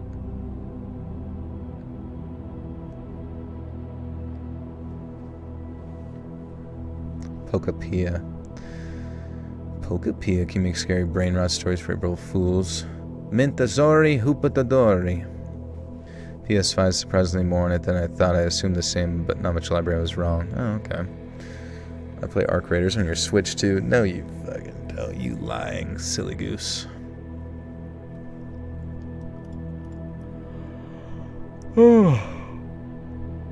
I showed Pete the VPSO, and while he seemed shocked at first, watching those freaky-looking nudists walking into the burning teepee, he had the same reaction I did at one of those final jump cuts. He asked how he could be sure that those dudes were still inside once it was really burning, and how they might have used a little clever editing to make it look like they were. And he made a great point, and my first thoughts involved them faking their own deaths or something along those lines to throw the cops off their trail. Pete said that was impossible, but we still couldn't rule anything out, and the most important thing was getting the can of film to the state troopers in Fairbanks. Again, I thought the cops might be able to get some kind of clue from that reel. Like maybe they'd gotten reports of other huge sick teepees like that, so they could sort of, I don't know, triangulate the place that they were operating out of. Now, I knew that they could track serial numbers, check shipments, and all that kind of stuff, so once again, I found myself hoping my contribution might crack this case. But as it turned out, handing that tape over did way more harm than good. Yazzie explained how his superiors had reacted much the same as we had to all those sudden jump cuts towards the end of the footage, and instead of going with my theory that the whole thing was meant to confuse law enforcement, they started openly questioning whether the whole thing was even legitimate at all. Yazzie said one senior trooper suggested it was some school kids' home movie horror show. Alright, I'm checking out. Hey, see you, the mind layer. Good to see you. Nintendo had turned into a greedy corporation. That's why I got my nephew's PS5. Yeah, I mean, there's some good Nintendo games, but they're usually, like, to me, pretty easily outshined. I don't know. They just seem like really well-polished indie games, if that makes sense. If that makes any sense at all. Why do people play Arc Raiders? I guess just to, like, grief other people's stuff. Because the interactions that you have with other players, like, brings me back... It brings me back to, like, the Call of Duty days and those kinds of things. Where... I don't know, you have some pretty wild interactions with people. But the cool thing, too, is that, like, sometimes you can kind of, like, meet a random person going around, and there's a certain degree of, like, tension of being around them, but then you could, like, befriend them, which is kind of cool. Or you could screw someone over really hard and they just get so mad at you, like so fucking angry. And that, I'll be honest, like sometimes someone getting like really, really angry at you on the internet, it might be a better feeling than like winning a game. I was like, there's only going to be about 30 people here for half an hour and I'm just going to go to the bar smoking my coworkers for extra money. Did I have a busy day? It wasn't too bad. I just went to the gym and then dinner and stuff. Joe, have you met an IRL friend through a video game? I met one through Warzone.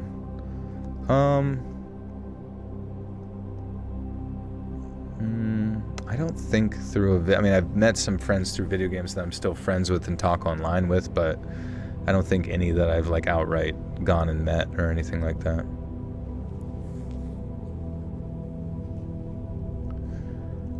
You met your fiance in Stella Montes. That's actually her name, Stella. Yazzie said one senior trooper suggested it was some film school kid. Yazzie said one senior trooper suggested it was some film school kid's home movie horror show, and that the whole thing had been a huge waste of time. And besides, even if both movies were real, the second one didn't show any crime, but open burning, which for first-timers is nothing but a misdemeanor without the proper permit. And at best, it could be used to tie the men to any of the other crimes that might occur into the future, but without a positive ID on the victim from the first movie, there was nowhere for them to go and nothing for them to do. The burning teepee was just another dead end. Trooper Yazzie said that one trooper floated the idea that it was me who made those movies, fake them, I mean, and scaring folks with them how... Folks, we're spooking people out here with our home movies. When a game has built-in emotes where people still default to crouching at each other repeatedly communicate. Yeah, that's funny.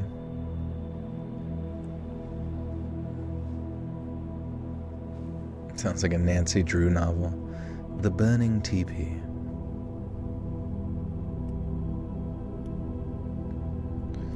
Trooper Yazzie. Trooper Yazzie said that one trooper floated the idea that it was me who'd made those movies. Fake them, I mean, and scaring folks with them was how I got my kicks. Now, it was only Trooper Yazzie arguing that I didn't seem the type that stopped them flying up to Venati to search where I was staying and have a talk with me.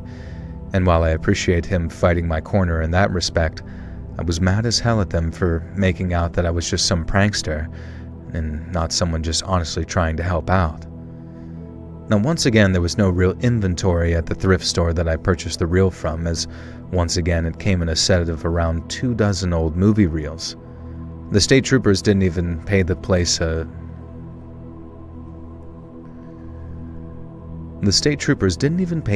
visit that time. They just called to make sure that there was no record.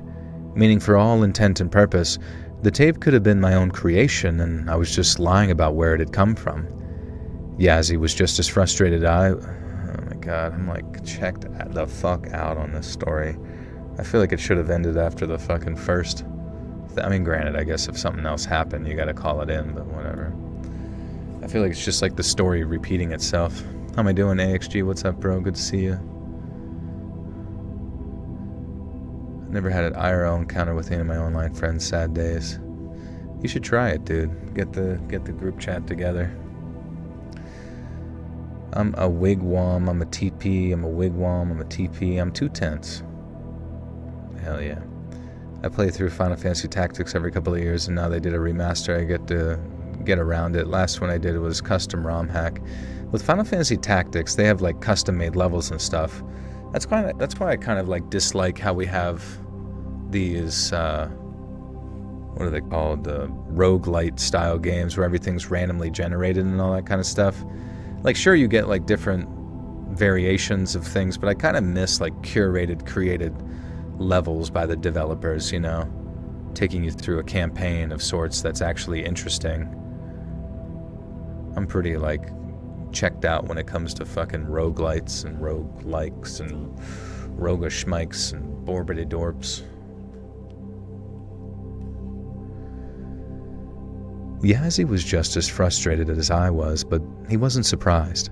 He said Alaska has more unsolved disappearances than any other place in America, so much that people don't even bother looking sometimes. If a kid goes missing in a park or something, that tends to be a big deal. But a grown man, especially someone from the outer states who's not very experienced in the outdoors, people just tend to think, they're a goner, and move on.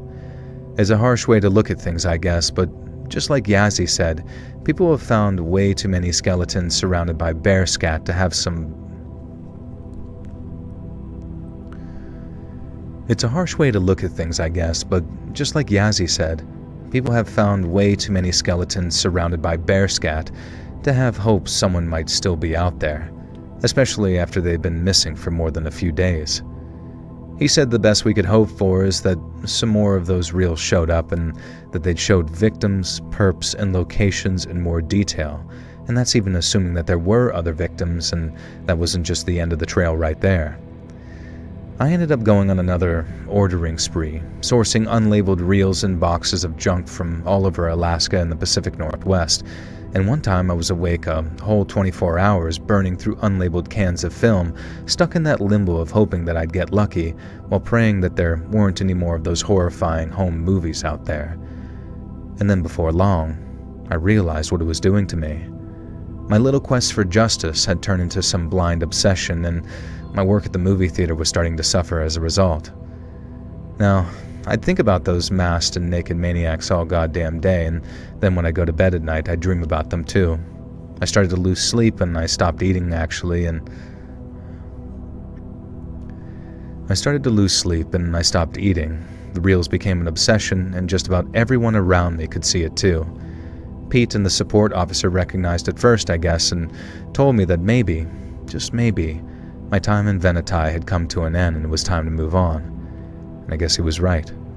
Last time I stayed anywhere for almost 3 years, I was a kid of single-digit ages.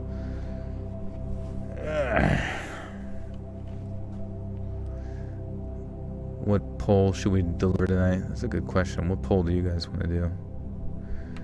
You choose your team composition as such, but the story is set. There are story characters, but you can get rid of most of them. That's cool. But I mean, like, all the levels are like made by the developers and stuff, specifically crafted. I guess he was right.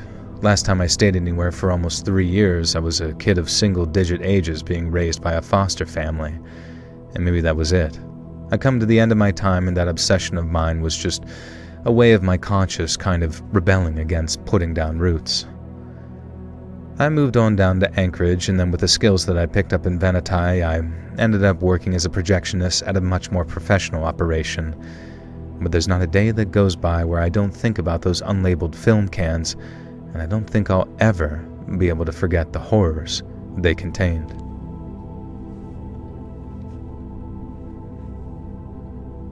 I want that Yoshi popcorn bucket, yeah. Hot dogs or tacos? Probably tacos, definitely. I don't even know if it compares. The American taco. Yeah, that was a long one.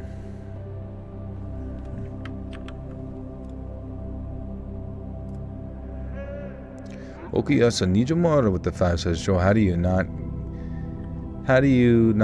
get bored with games? I've played my whole life, but the past few years I feel like I'm watching paint dry. How do you keep it fresh?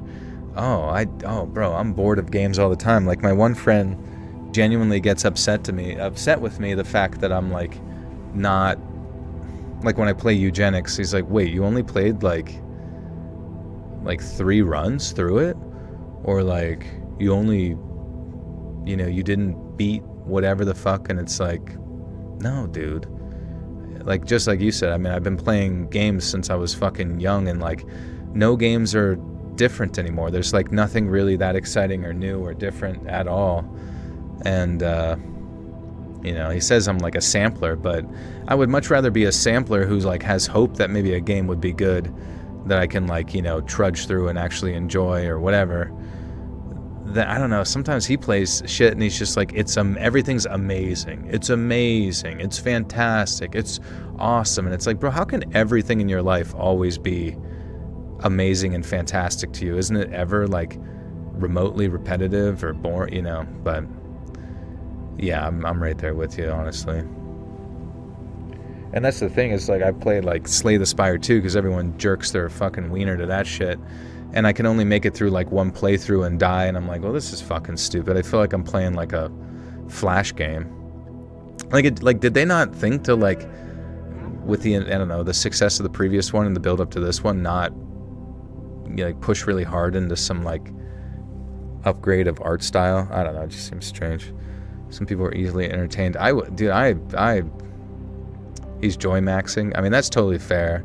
I respect his ability to joy max. Like, he loves every movie, every anime, every fucking video game, it's like that dude who watched like the trailer for Star Wars and he's like fucking crying. That's not him. He's not like that.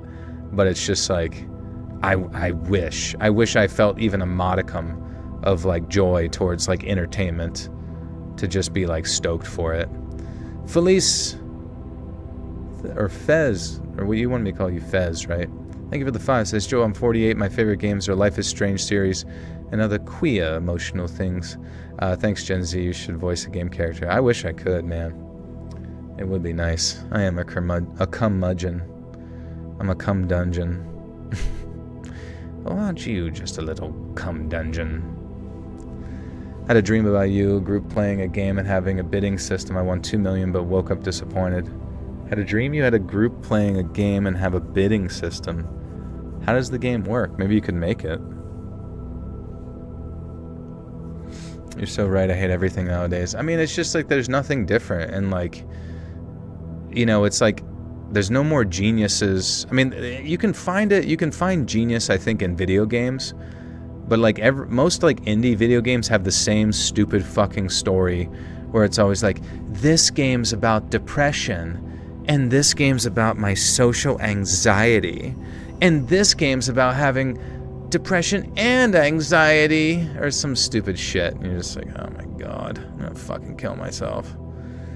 But then, and then movies have just like, there's no good writers anymore that like, there's some movies that are good. I'm not trying to negate all of them, but it's like, you used to like just casually go to the movie theaters back in like the 90s, early 2000s, and there was just like something fucking popping off. Like, you would have Gladiator, Jurassic Park, or what, and they were all like new experiences come out, or like the greatest movies of all time kind of type shit. Now it's like, what the fuck is like considered the greatest film of the year? Fucking Sinners? People really gonna sit there and circle jerk themselves over like vampires doing a musical number? Like, who gives a fucking shit? Who gives a shit? Not trying to be mean, it's just, I'm just done. I'm just done with it. Anyways, this is where we're at. And then, like, I was really excited for The Boys season 5. Like, The Boys season 4 blew donkey dicks. It was fucking terrible.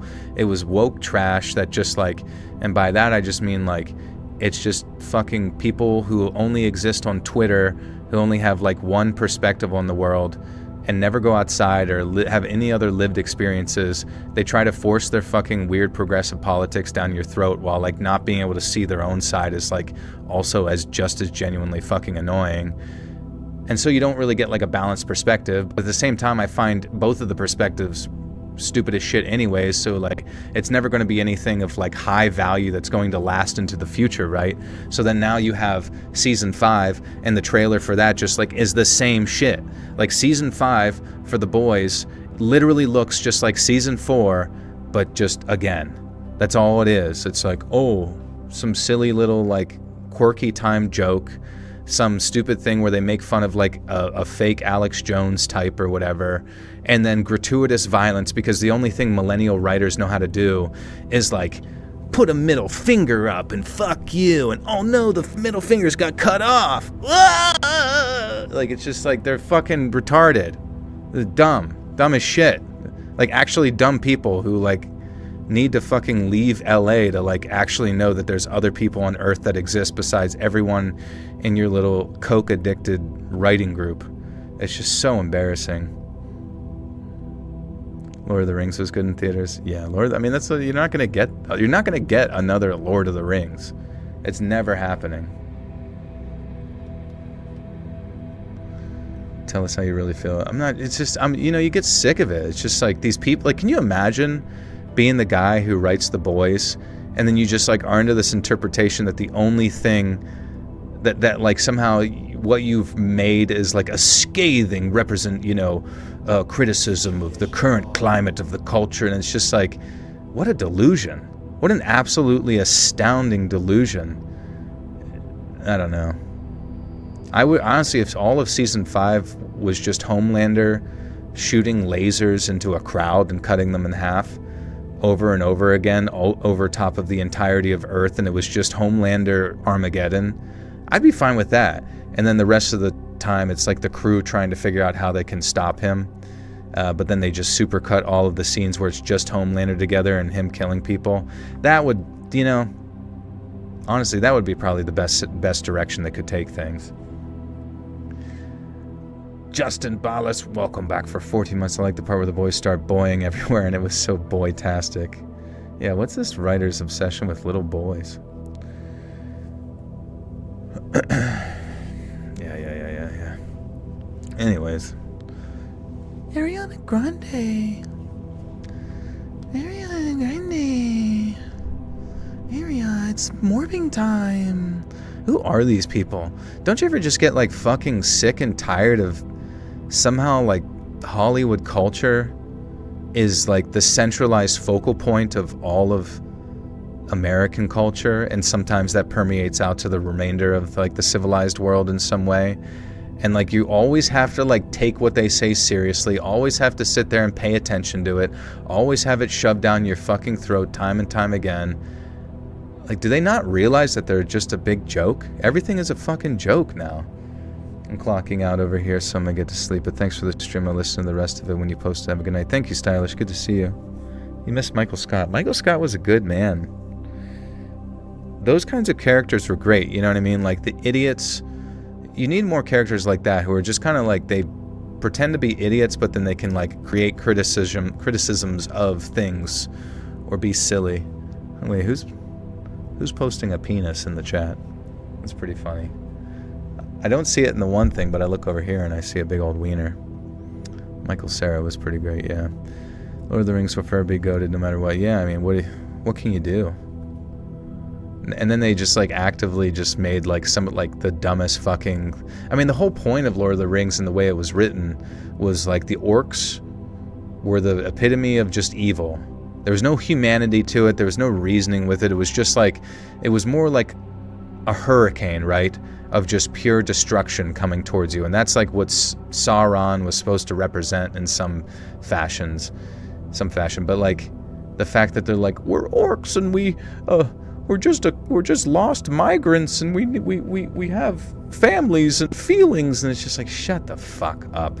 That is not what the fucking Lord of the Rings is, you pieces of shit.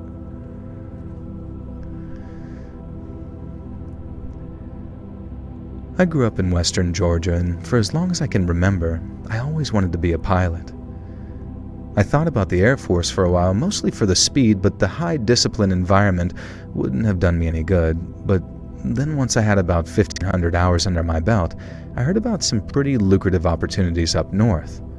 Way north too, like in Alaska. I landed in Anchorage back in 2011 with enough money to bum around for a few weeks, enjoying all that seafood and the clean, cool air that got it.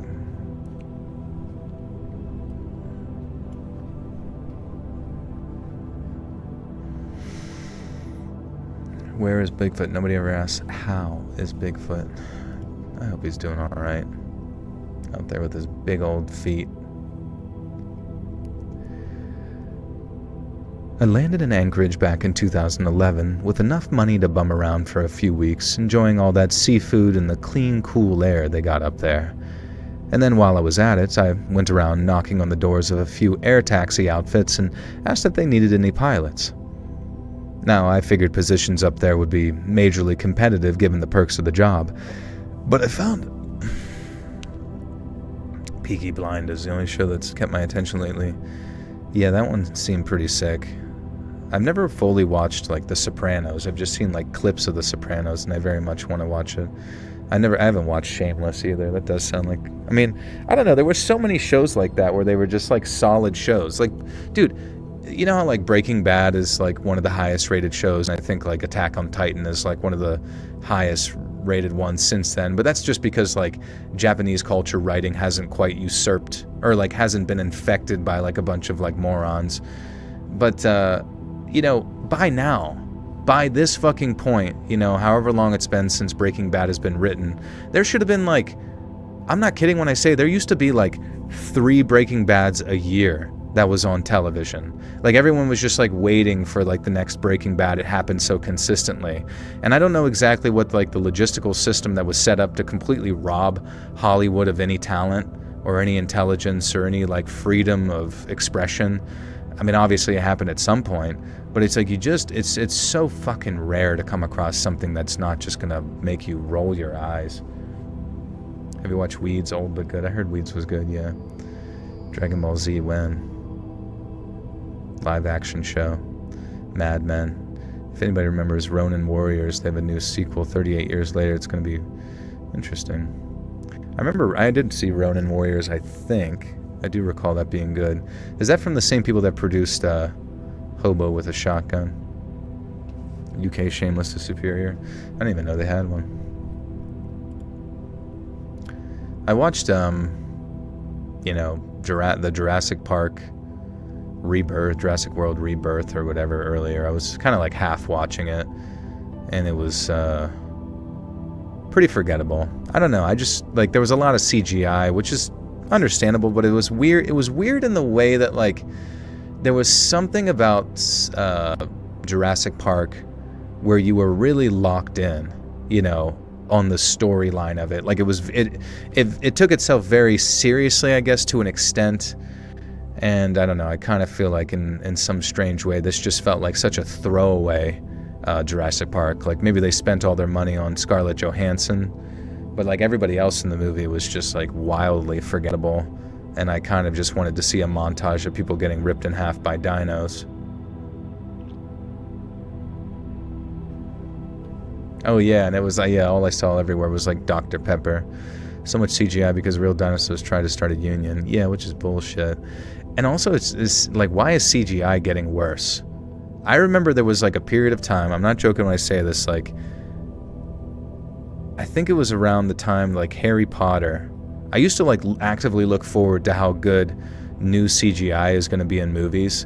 And I think it was one of the Harry Potters, he jumped on the back of a troll, got shook around, and I was like, that seems pretty good, or like we've made some progress. And that was the last time I'd seen like progress genuinely made in like CGI. Since then, I remember we eventually got to the Hobbit movies, And I'll be honest, like, I know I like Lord of the Rings, but the Hobbit movies were kind of trash. But I'm sure they were better than the fucking show, right? Because at least they took the canon seriously-ish. And then, but yeah, I don't remember, like, CGI just seems like why is it going backwards? Like, what happened? Did we, like, lose technology or something the same way we lost the technology to get to the moon? We had, like, one good go at it, and then we're like, oh, fuck, we forget how to make, like, 3D things. For some reason, I wasn't allowed to watch Jurassic Park as a kid, but I was allowed to watch all the Indiana Jones movies, Stargate, and the original MacGyver. Guess my folks thought dinos are evil.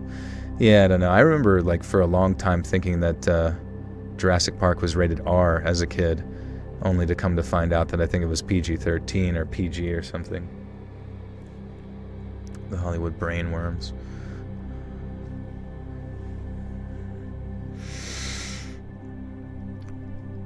I figured positions up there would be majorly competitive given the perks of the job, but I found a vacancy at the third place I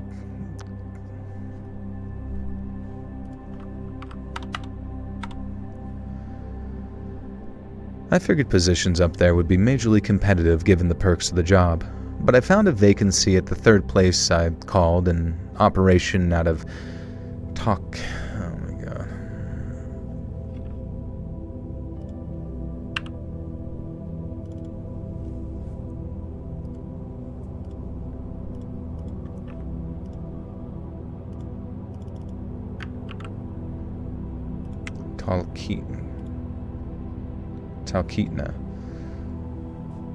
Went to the moon, but the footage broadcast on the news is staged. Yeah, I heard that.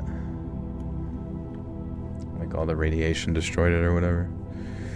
I love the Hobbit books so much growing up, and the movies deeply offended me, though I still went and saw them multiple times now because I was too young to remember seeing Lord of the Rings in theaters. Yeah, honestly, at this point, like, the only way you're probably going to get, like, good entertainment that's not just, like, filled with 1,000 executives getting in the way of its eventual final product is, like, just reading books.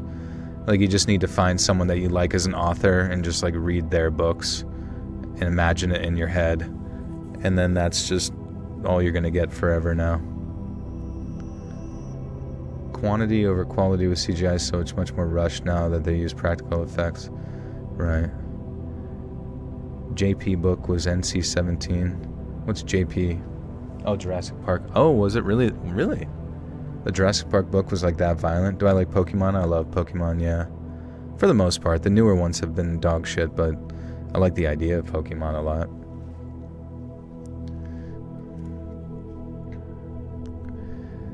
I figured positions up there would be majorly competitive given the perks of the job, but I found a vacancy at the third place that I called an operation of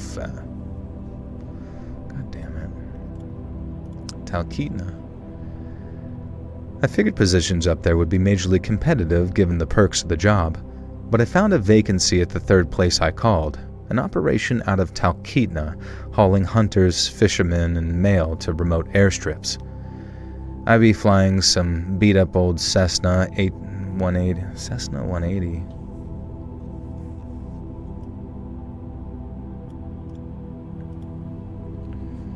Did I see what you said earlier? No, I did not, brother. I'm sorry. Well, please repeat. I feel entertainment industry and corporations have sold out for greed, thus super lazy, inferior work. Well, yeah, I mean, if you recall, there was a legitimate pipeline of, like, every company via BlackRock getting ESG scores. Do you remember the ESG scores? It was environmental, social, governance. And so, like, these banks were literally creating social credit scores for all companies across America on whether or not they would get future investment dollars if your company didn't perform fiscally well. It was whether or not that you adhered to a good ESG and got a good ESG score. So it was like whether or not you push climate change, whether or not you push the current social narrative, or whether or not you push the current whatever governance means. You know, it's just like whatever they determined to be the current political theme meant that you were incentivized to push those ideas to get a good score, which literally is not how you run a business. It's not something that should be forced upon any fucking corporation ever if you don't want to just be completely tanked. And hence why I always kind of thought that a lot of the ESG scores were ways in which these like groups like BlackRock that would usually own like 30% of these like publicly traded companies' stock, that it was like you either took the bribe, right, which the bribe was future investment dollars, or you received the bullet, which the bullet was them selling their 33% of your stock, therefore creating a mathematical tank of your stock value, creating a cascade effect where everybody starts to sell it because it just starts to just arbitrarily devalue itself. And you know what I mean? So it's like so it just came down to like people taking these, CEOs or whoever taking like short-term, corporate interest money to like push certain messages, but that all trickles down, right? It trickles down to who you hire, what message you push, what shit you have in your shows. I don't know if you remember, like whenever Dave Chappelle did his like stand-up comedy thing where it was kind of offensive or some shit, right? Whatever, who cares? I mean, that's the whole point of comedy sometimes. Like Netflix got a hurt to their ESG score ever so slightly or something, and it's just like, it's just stupid. Like, whatever happened to like competing with like good ideas and people that have like proven track records for making the company money, or oh God forbid, the shit that the consumer actually wants to consume, you dumb fucking idiots. And so to me, I have always kind of felt like that whole BlackRock scheme was just a way to kind of do a controlled demolition on certain industries so that, a lot of them over, since the time of COVID and before have seen such a drop in value, financially, that, what ends up happening, you can like buy these companies up for pennies on the dollar via Tencent, or you can do it through, you hear about like EA getting bought up by, or a large portion of it from what it was like somewhere out of Saudi Arabia, or an indirect company working with the Saudi Arabian government, things like that. And then at that point, they also can continue to push their political agendas, and it gets so exhausting. All you want is like solid, individualized content creators, gold. You want their gold. You don't want gold that's been refined 10,000 times to the point that now it's fucking moldy, or whatever. Or we'll say their grain. Their delicious grain that makes amazing, fantastic rye bread. I don't know. But instead, you just get all this like heavily processed bullshit. Do you think the Warner and Para merger? I mean, I remember hearing that's Larry Ellison or something. You guys know Larry Ellison. He was the one that got like the $500 billion investment as soon as Trump came into office, and for like AI infrastructure and things like that. And his AI infrastructure is called Oracle, and I think he's basically in control of like Warner Brothers and Paramount, and then he also has like control of everyone's data related to like Medicare. He's also a massive donor to fucking like the IDF and shit like that. And it's just like, Jesus Christ, guys, can we slow down a little bit? Can not every like financial takeover in the entire world be like always centralized to this little place in the middle of nowhere the size of New Jersey? I'm just fucking sick of it, man. And but I don't know, what can you do? I mean, I guess all you can really do is go read books and start a little fucking garden and just pretend that you're Amish or something at this point. This is why you cancel your streaming. And you should, honestly. If you don't like the product that people are providing for you, then you should not give them your money and just like swallow their fucking slop. You should not swallow their slop anymore. It's fucking dog shit. Slicker than your... Welcome to the Buttersalt Cult. You now have access to bonus content. I was obsessed with the story of Flight 401, but the movie ruined it. The nonfiction book by the flight attendant was awesome. Honestly, at this point, there's no reason to go see a movie. Like, just read the book, think of the movie in your head, and your brain is like so much more creative than whatever stupid Hollywood bullshit can come up with, and it's probably way more memorable because you're transferring that information to certain folds in your skull because of the fact that you're reading it, What's up, Black Spider-Man? How you doing, dude? Okiyasa Nujimura with the 5 says the SWG is using dark alchemy to equivalent exchange our soul's mind and passion into profit, control, and power. What's the SWG? Is that ESG or is that something else? All streaming services are garbage. You have to be on all platforms. I don't know. Just go watch YouTube, dude. I mean, like, at this point, a YouTuber is probably going to provide you, like, somebody sitting on a podcast bullshitting about nothing for 3 hours is probably going to provide your brain with more of a tickle than fucking Jurassic World Rebirth. Oh my God, some 3D dinosaurs swimming in the water. And they ate our friend. They capsized the boat. It's like, dude, those movies are made for, like, your 5-year-old kid. That's literally what the movies are made for. Or, like, hence why so many people probably smoke so many drugs. You literally get high as fuck so that you can enjoy shit more. Because you almost have to, like, dumb yourself down to appreciate entertainment now. You should pirate, yeah. I would never advocate for that, but you guys, I can't control what you do. That's why people say the book was better than the movie, because it's their imagination. Yeah, exactly. I mean, how are you ever going to top that, truly? Wart. You shoot your drugs? That's good. Speaking of smoking, I would put some more weed in there. Do I watch a lot of YouTube? Yeah, I, like, consume a lot of just, like, random things. But I feel like there's nothing, YouTube has nothing, I don't know. I just, like, you see videos, you see stuff, and you almost feel like you've heard everything. Do you ever just, like, feel like you've heard fucking everything and there's just nothing left to hear anymore? And at this point, you're like, just give me the most brain-rotted slop possible. Tell me about some obscure YouTuber fighting with another obscure YouTuber and how somehow you've chosen sides with the one that's the least relevant, or I don't even know. And that's like your daily slop. Joel, there are people actually that cannot imagine. That's very, very sad. We've talked about this, yeah. Me, I'd be grabbing apples in my head, rotating them, exploding them. I do crazy shit with imagery inside my brain. Boop the Corvid with the 369s. I'd rather pay a Buttersock tax over streaming. Yeah, isn't that sick? Way better. I promise I'll utilize it appropriately. YouTube drama is the worst corner of YouTube. Absolutely, dude. Absolutely. Why do people hate Burnt Peanut? I don't think anybody hates Burnt Peanut. I think it's just retarded people who are jealous of his success. And, you know, I think there's this really strange abstract of certain, like,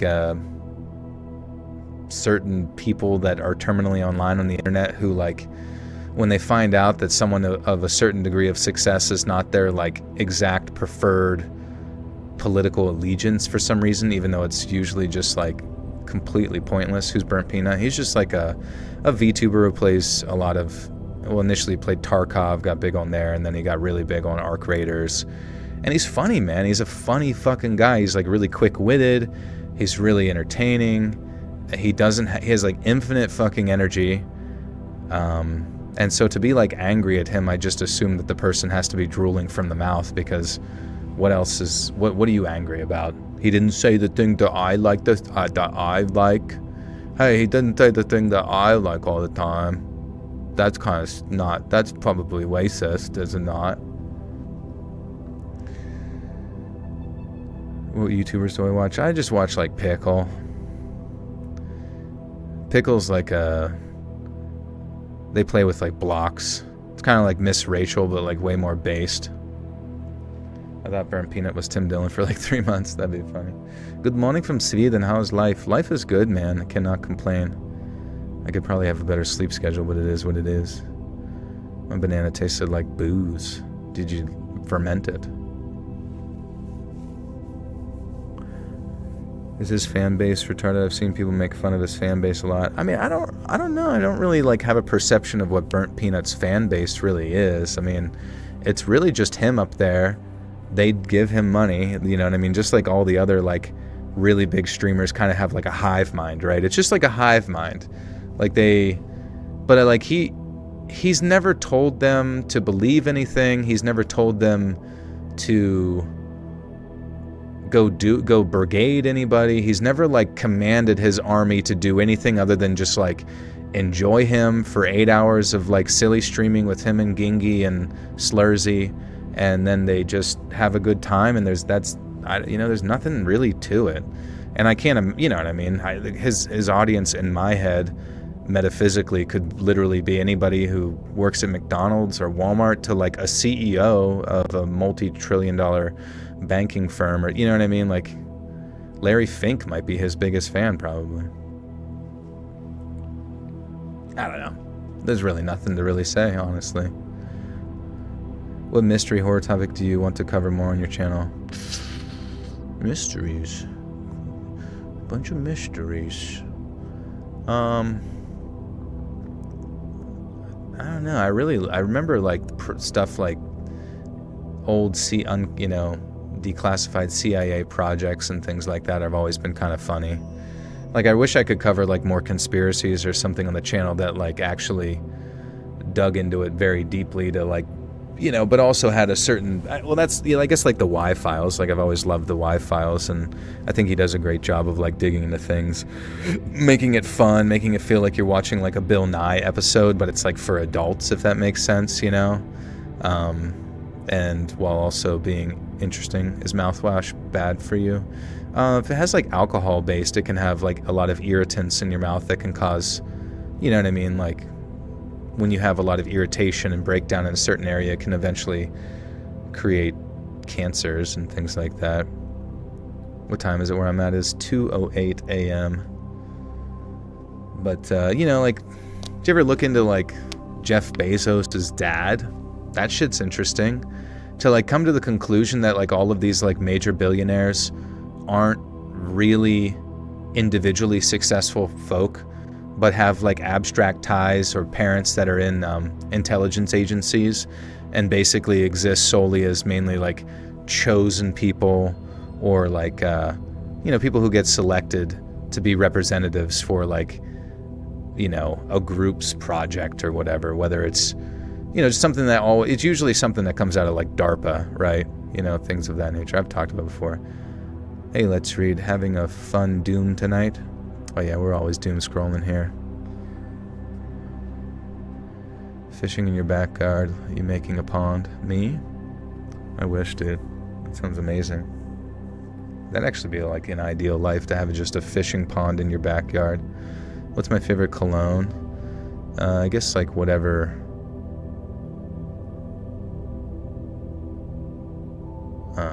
Who was the...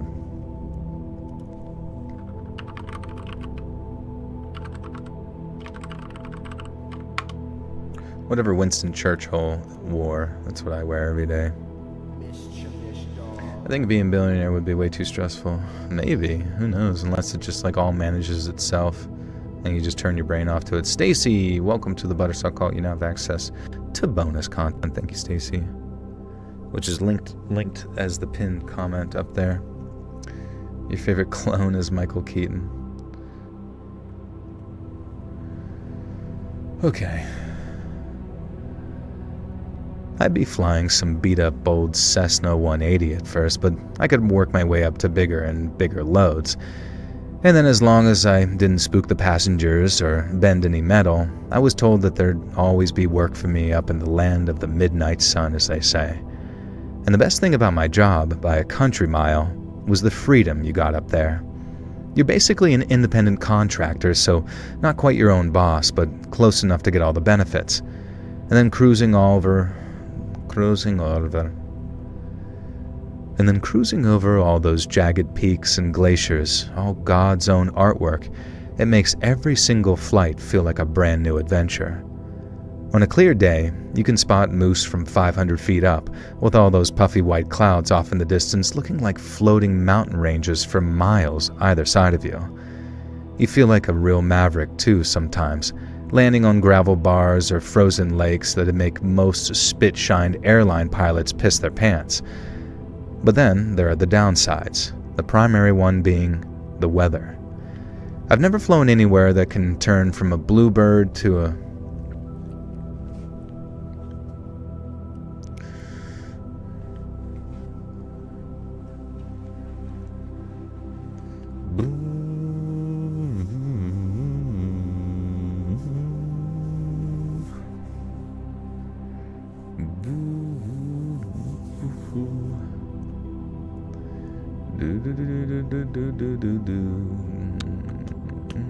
First time you got sleep paralysis was from one of my videos. Oh, damn, I'm sorry to hear that. That shit's scary. What were you listening to? Like you listened to it, fell asleep, then woke up with sleep paralysis. Philadelphia experiment in the Orang maiden ship or fascinating. Those are good. Ceasefire will be signed tomorrow. China has voiced their disagreement with Iran. Oh shit, let's look this up. Ceasefire tomorrow? Question mark. And that's when Trump dropped the big nuke. The N-boot nuke. Right now, there's no confirmed report that ceasefire is scheduled to start tomorrow. The latest reliable reporting actually suggests the opposite. Fighting has been escalating involving U.S., Israel, and Iran. For example, recent reports say heavy strikes hit Tehran and other Iranian targets, and the situation is intensifying rather than winding down. There are discussions and pressure inside governments to find an exit strategy, but nothing official about a ceasefire starting tomorrow. Okay. On Seattle, yeah. Yeah, Trump was going to drop it on Iran, but he decided to bomb Seattle.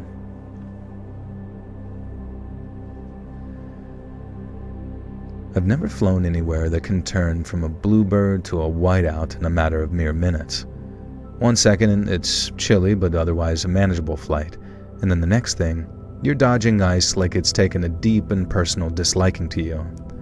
One bad call on fuel or wind, and you're toast. And even if you do somehow manage to land safely in the great American wilderness, you're hiking back to base with a hungry bear on your trail most likely. Because out there, walking with a limp or an open wound is like walking around with a big old sign above your head saying, "Dinner is served." Parts take forever to ship to Alaska from manufacturers, so maintenance is always a pain in the ass. And sometimes it's so lonely out there with nothing but your VHF. I was not ready for the word. For the acronym VHF. What's VHF stand for? Am I a Fed or a Red Sparrow? I don't know, I feel pretty Fed-esque. FedEx. Ex-Fed. Wouldn't that be funny to find out that, like, FedEx is just, like, a job where a bunch of, like, ex-federal agents get to go work as delivery drivers? But then, like, monitor people's homes or something. That'd be funny. Oh my god, yeah, they get to monitor what you get in the mail and stuff like that. Featuring Michael Cera. Middle Eastern Jinn ghost stories are cool. If you haven't heard of them, it's worth checking out. Yeah, that'd be good. I usually fall asleep to your vids, but just last week I was listening to one of your Appalachian videos and I seen a dark shadow figure coming from my ceiling light trying to grab my leg. I woke up gasping. Damn, dude. I'm not trying to make videos that make people scared. I'm not the biggest fan of Candace, however. I think she really cared about her friend and I respect that she's doing something about it. Yeah, who knows, man. I don't know anymore with any of those people. Like, I wouldn't be surprised if it's all just continuation of the show.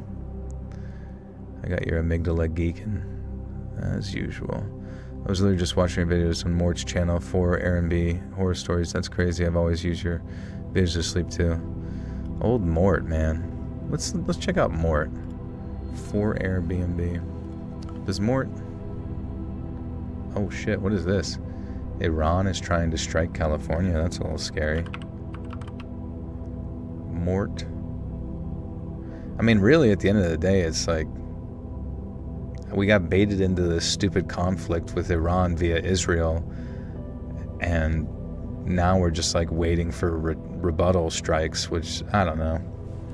It's just annoying as fuck. Because like whatever happens in the United States is just going to be blamed on Iran to like escalate things, I suppose, or whatever. But all right, Mort. 3 serial killer horror stories animated. 2 countryside horror stories animated. Alright.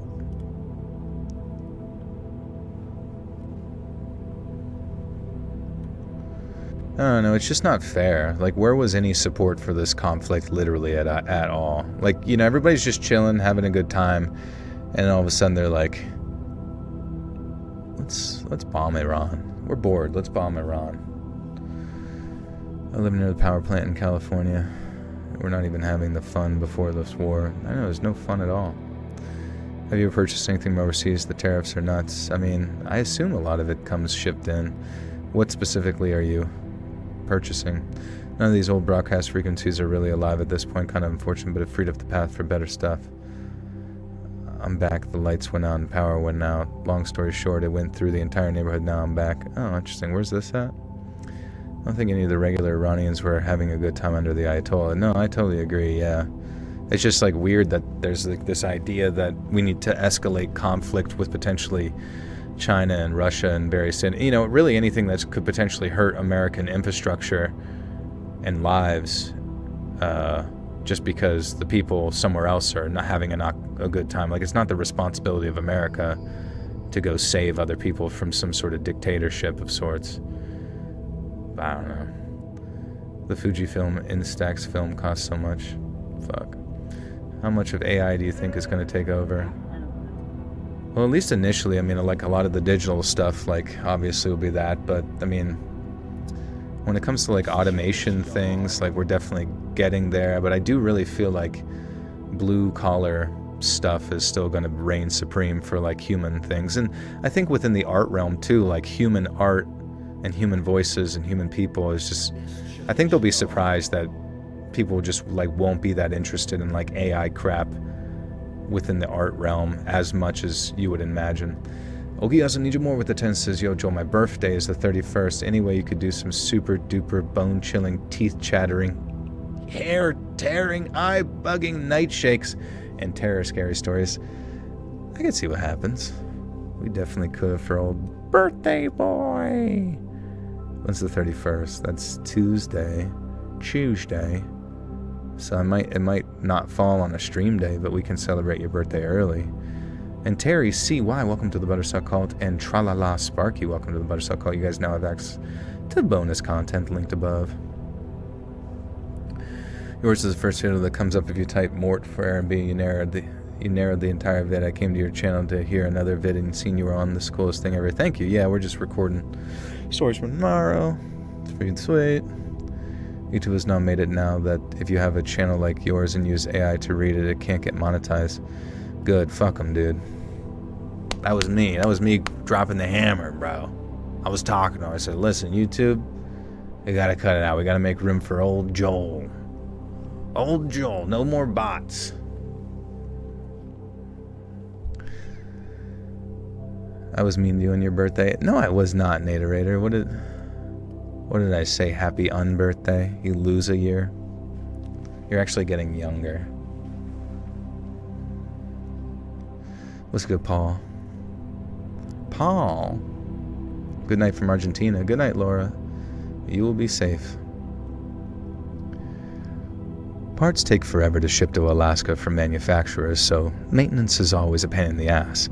And sometimes it's so lonely out there with nothing but your VHF radio that you actually miss having some babysitter in air traffic control checking in to bother you every couple of minutes. And that kind of brings me around to one of the hairiest scrapes I ever had up there, almost 9 years ago now, back in the early fall of 2017. It was September 6th, a Wednesday to be exact, and I was flying a whole bunch of supplies from Bethel up to a camp near the Yukon River in my old 185 on skis. Oh, and the skis part refers to these hydraulic wheel skis that we use for snowy conditions, because you can't use regular landing gear on a snowpack. Now anyway, the weather brief said marginal VFR, meaning that there was a high risk of encountering low ceilings, fog, and generally poor visibility, particularly in the more mountainous areas. But with ceilings dropping fairly low, I figured that I could at least dodge the very worst of it. Once she was all loaded up, I hopped into my 185 and got her up in the air with no problems. And then for about 40 minutes or so, everything was going just fine as I'm weaving between patches of cloud like I've done 1,000 times before. And then suddenly, my luck ran out, and I was faced with a cloud bank right up in front of me, no dodging it, and it looked as thick as potato soup. It looked like nothing but a whole bunch of rain clouds at first, the kind that are almost filled to bursting with the super cool droplets they get. Now, I thought worst case I'd get a wet windscreen and bad visibility for a minute or two, But then after punching into it and watching almost all the light disappear, my engine started to surge like it was choking, and then it sputtered out altogether. RPM started dropping off and I cranked the carb heat up. Like carburetor? What was the last item you ordered on Amazon? Oh man, it's probably in my ass right now. Let's check. Amazon. Why, you monitoring me? You looking at my packages? Orders.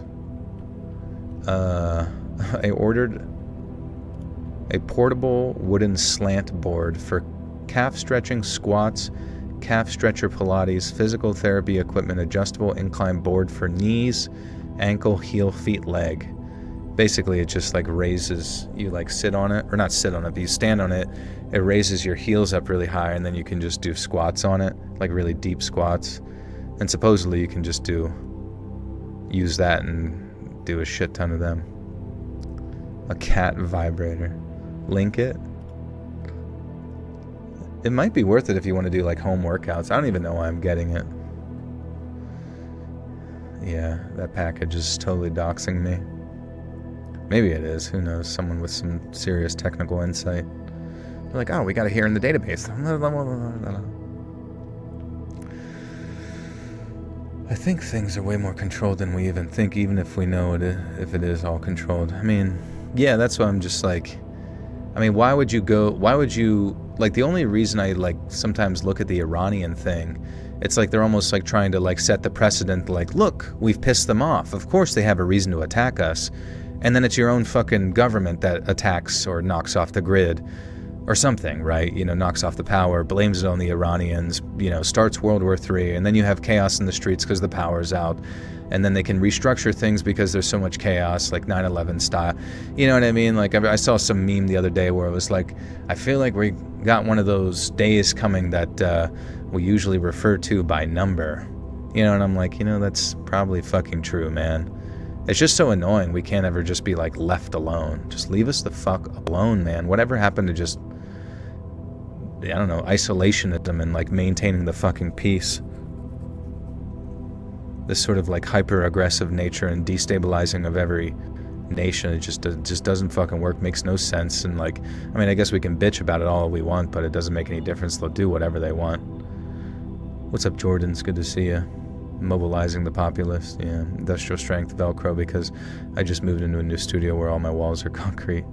Oh, okay, so you're padding them all up. Well, that's kind of sick. All the walls are concrete, no voice bouncing. Do you do recording and that kind of thing? We've never had totality of isolation. Has always been conquering.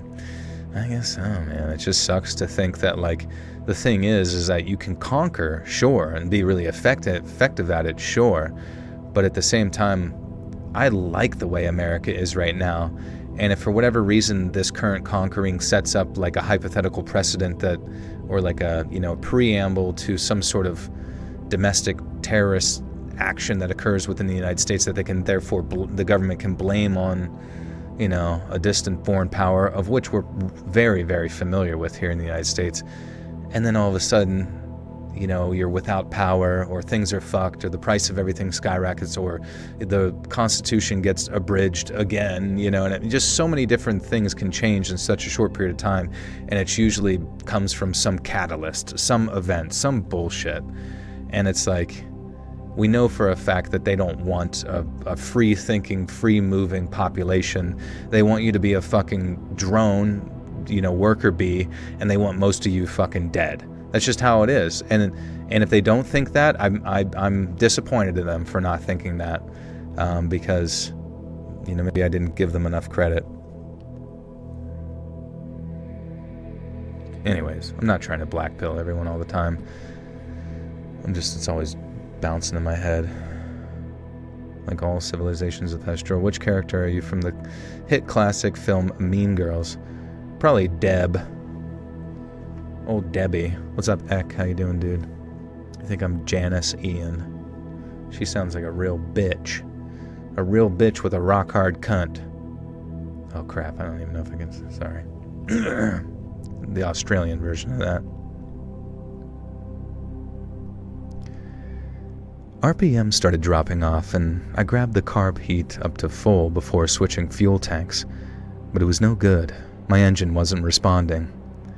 My instruments were going haywire, and I figured that the pitted. Ah, shit.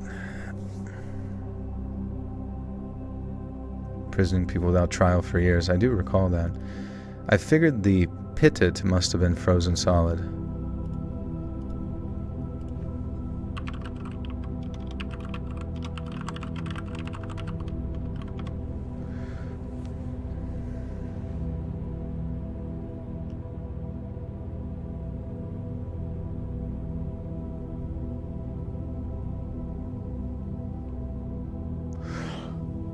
What the hell's pitted?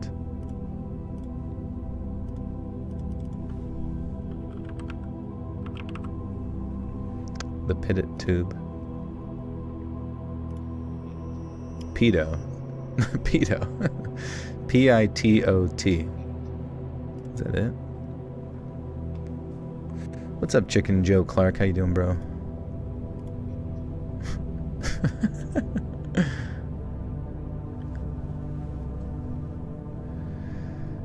My instruments are going haywire, and I figured the pitot tube must have been frozen solid because my airspeed's reading 0. And I also heard the telltale vibration of my propellers icing up, which is obviously really bad news because I need them to be able to spin. And the longer I went without engines, the worse the outcome would be. And so it occurs to me that I might have to ditch in the bush, in which case I might as well end up as bear bait. Oh, and it might sound crazy, but we generally don't wear parachutes, as going down with a plane can sometimes be a hell of a lot safer than parachuting into trees or into a mountain. Now anyway, my main concern is that I'm about to start augering in, which is basically a plane start plummeting.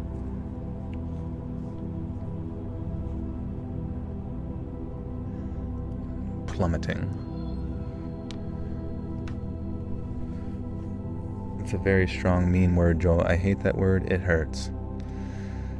Duly noted. Just got like a list. Just like a list of mean words behind me. 2,000 words not to say. Anyway, my main concern is that I'm about to start augering in, which is basically when a plane starts plummeting to the ground while spinning really fast. Now my control stick doesn't seem to be responding at all, which should have meant that I was in big trouble and I was about to start free falling. But when I looked at the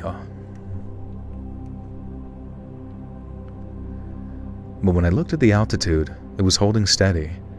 I remember thinking it was possible that the ice was messing with the static, but just like the gauge suggested, the plane kept sailing along smooth as silk through the clouds. Now, I can't overstate what little sense that made to me, and it wasn't like I was some newbie greenhorn who couldn't interpret my dials and gauges. No engine meant no power meant no propellers, and no propellers meant that I should have been quickly losing altitude. And yet, somehow, I was still cruising along like nothing had happened and my plane was working just fine. Because that seemed impossible, and on the assumption that I was losing altitude, I tried to drop the flaps to slow my bird down. But for some reason my controls were almost completely unresponsive. The yoke, which is what we call the control stick, was barely budging, but I hadn't been without RPMs for long enough for the hinges on my flaps to be locked up with ice. And that's the point where I really start to panic. I've been nervous from the very start of it, but the fear only hit when I realized that even with what must have been 1,800 flight hours by that point, I had absolutely no idea what was going on. I fell back on my training, feeling myself sweating in spite of the cold as the fear and adrenaline pumped through my blood. I ran through the restart checklist in my head, which is part of our emergency procedures to regain engine power after an in-flight engine failure or a flameout. Now, I'd just about reached the 6th step in ensuring my throttle was slightly open, when out of nowhere, this whole airframe started shaking like a chihuahua taking a dump.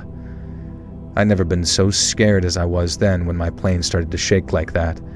I mean, shaking is the wrong word. It was more like it was vibrating in midair. It was so rough that I genuinely thought, like, this is it. and that at any moment I was going to watch my plane start to rattle apart at the seams. My whole body was vibrating along with it, and I had to grit my teeth to keep from chattering as I kept hearing the ping, ping, ping of icicles slinging off the prop and pinging against the fuselage. Now, it's hard to overstate just how screwed it seemed I was, and I remember thinking that I was goddamned poop. Hey Frost, what's up, buddy? I'm literally quivering midair, yeah.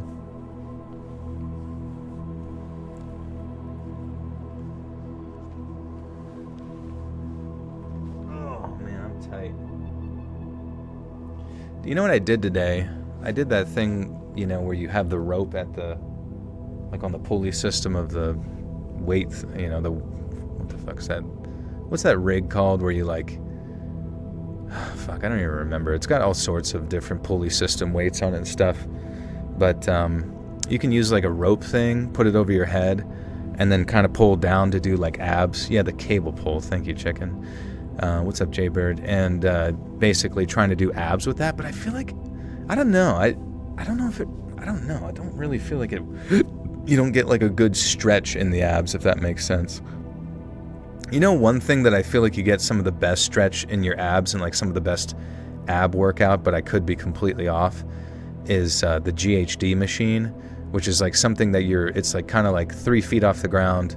It's a padded seat that you can lock your feet into, and then you can bend backwards you're doing sit-ups, but it can go negative, right? So it goes all the way down to the ground, your body, that is, right? Your top half of your torso, and then coming back up, and then eventually you can hold weights and do it. And something about that seems that's a really, really good stretch on the abs, but I don't know about progressive overload with it. Come wash your clothes on my abs. That's sexual harassment. Mods, get that mod. All the gyms have it. All the gyms have cable machines. Not all gyms have ab designated, machines themselves. But I process this. Is difficult to break up. I don't know how I feel about this. What are you talking about? Yeah. Justin's trying to start mutiny on my ship.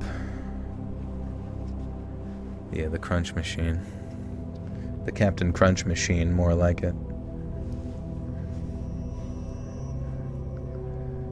It's hard to overstate just how screwed it seemed I was, and I remember thinking that I was a goddamned fool for listening to all the old salts who told me a parachute just meant a long, slow, and painful death, either freezing up on a mountainside or getting eaten alive by some animal. Now, I'd have given my whole nutsack for a parachute in that moment, but then, just as all hope seemed lost and that feeling of despair was set to overwhelm me completely, my plane suddenly broke through the cloud into all clear. Casey Crawford, welcome to the Buttercell Cult. You now have access to bonus content. Thank you, thank you.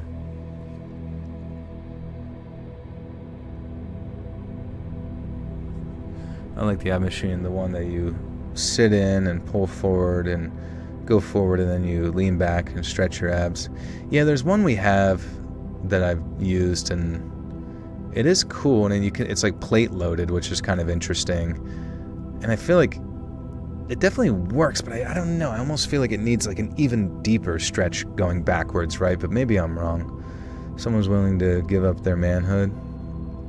I hope so. Maybe just the sack, not the testicles, just the surrounding crust. How many abs do you have? I don't know. I've never even counted them in a while.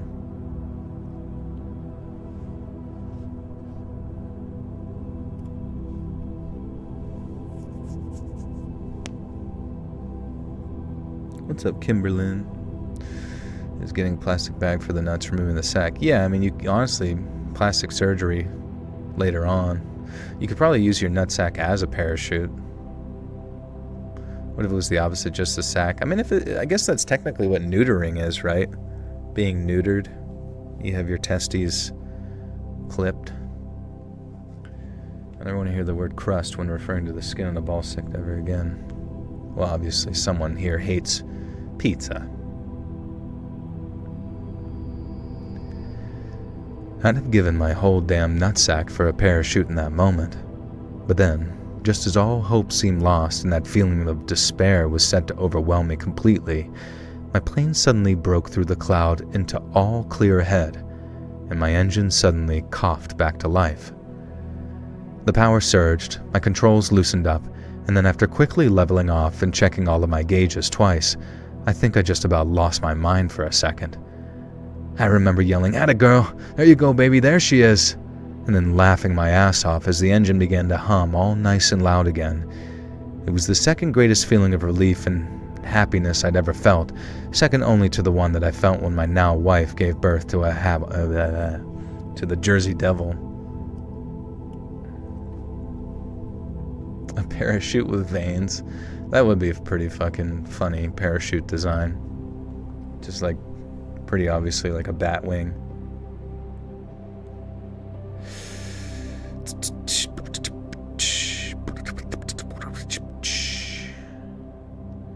I am so not going to get into my love of pizza. Anyone who hates pizza needs to check themselves. Exactly. Come on.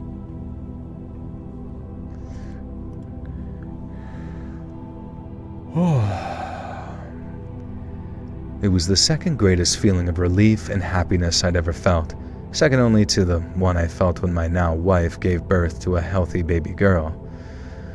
I felt like the luckiest son of a bitch to ever grace the skies then, but then, knowing my luck, must be seriously running pineapple on pizza. Honestly, I'm okay with it. I would like to, honestly, I wouldn't mind pineapple on pizza if it had almost there's got to be something within the pizza, and I know the sarse, the cheese, the breading with the seasoning and all of the stuffs on it, it should, create such a degree of savoriness that it outnumbers in some ways, if not complements the sweetness of the pineapple. But, I think that maybe they should find a way to make it even more savory so that the sweetness is just a little bit of a complementary sensation with the use of the pineapple. You get your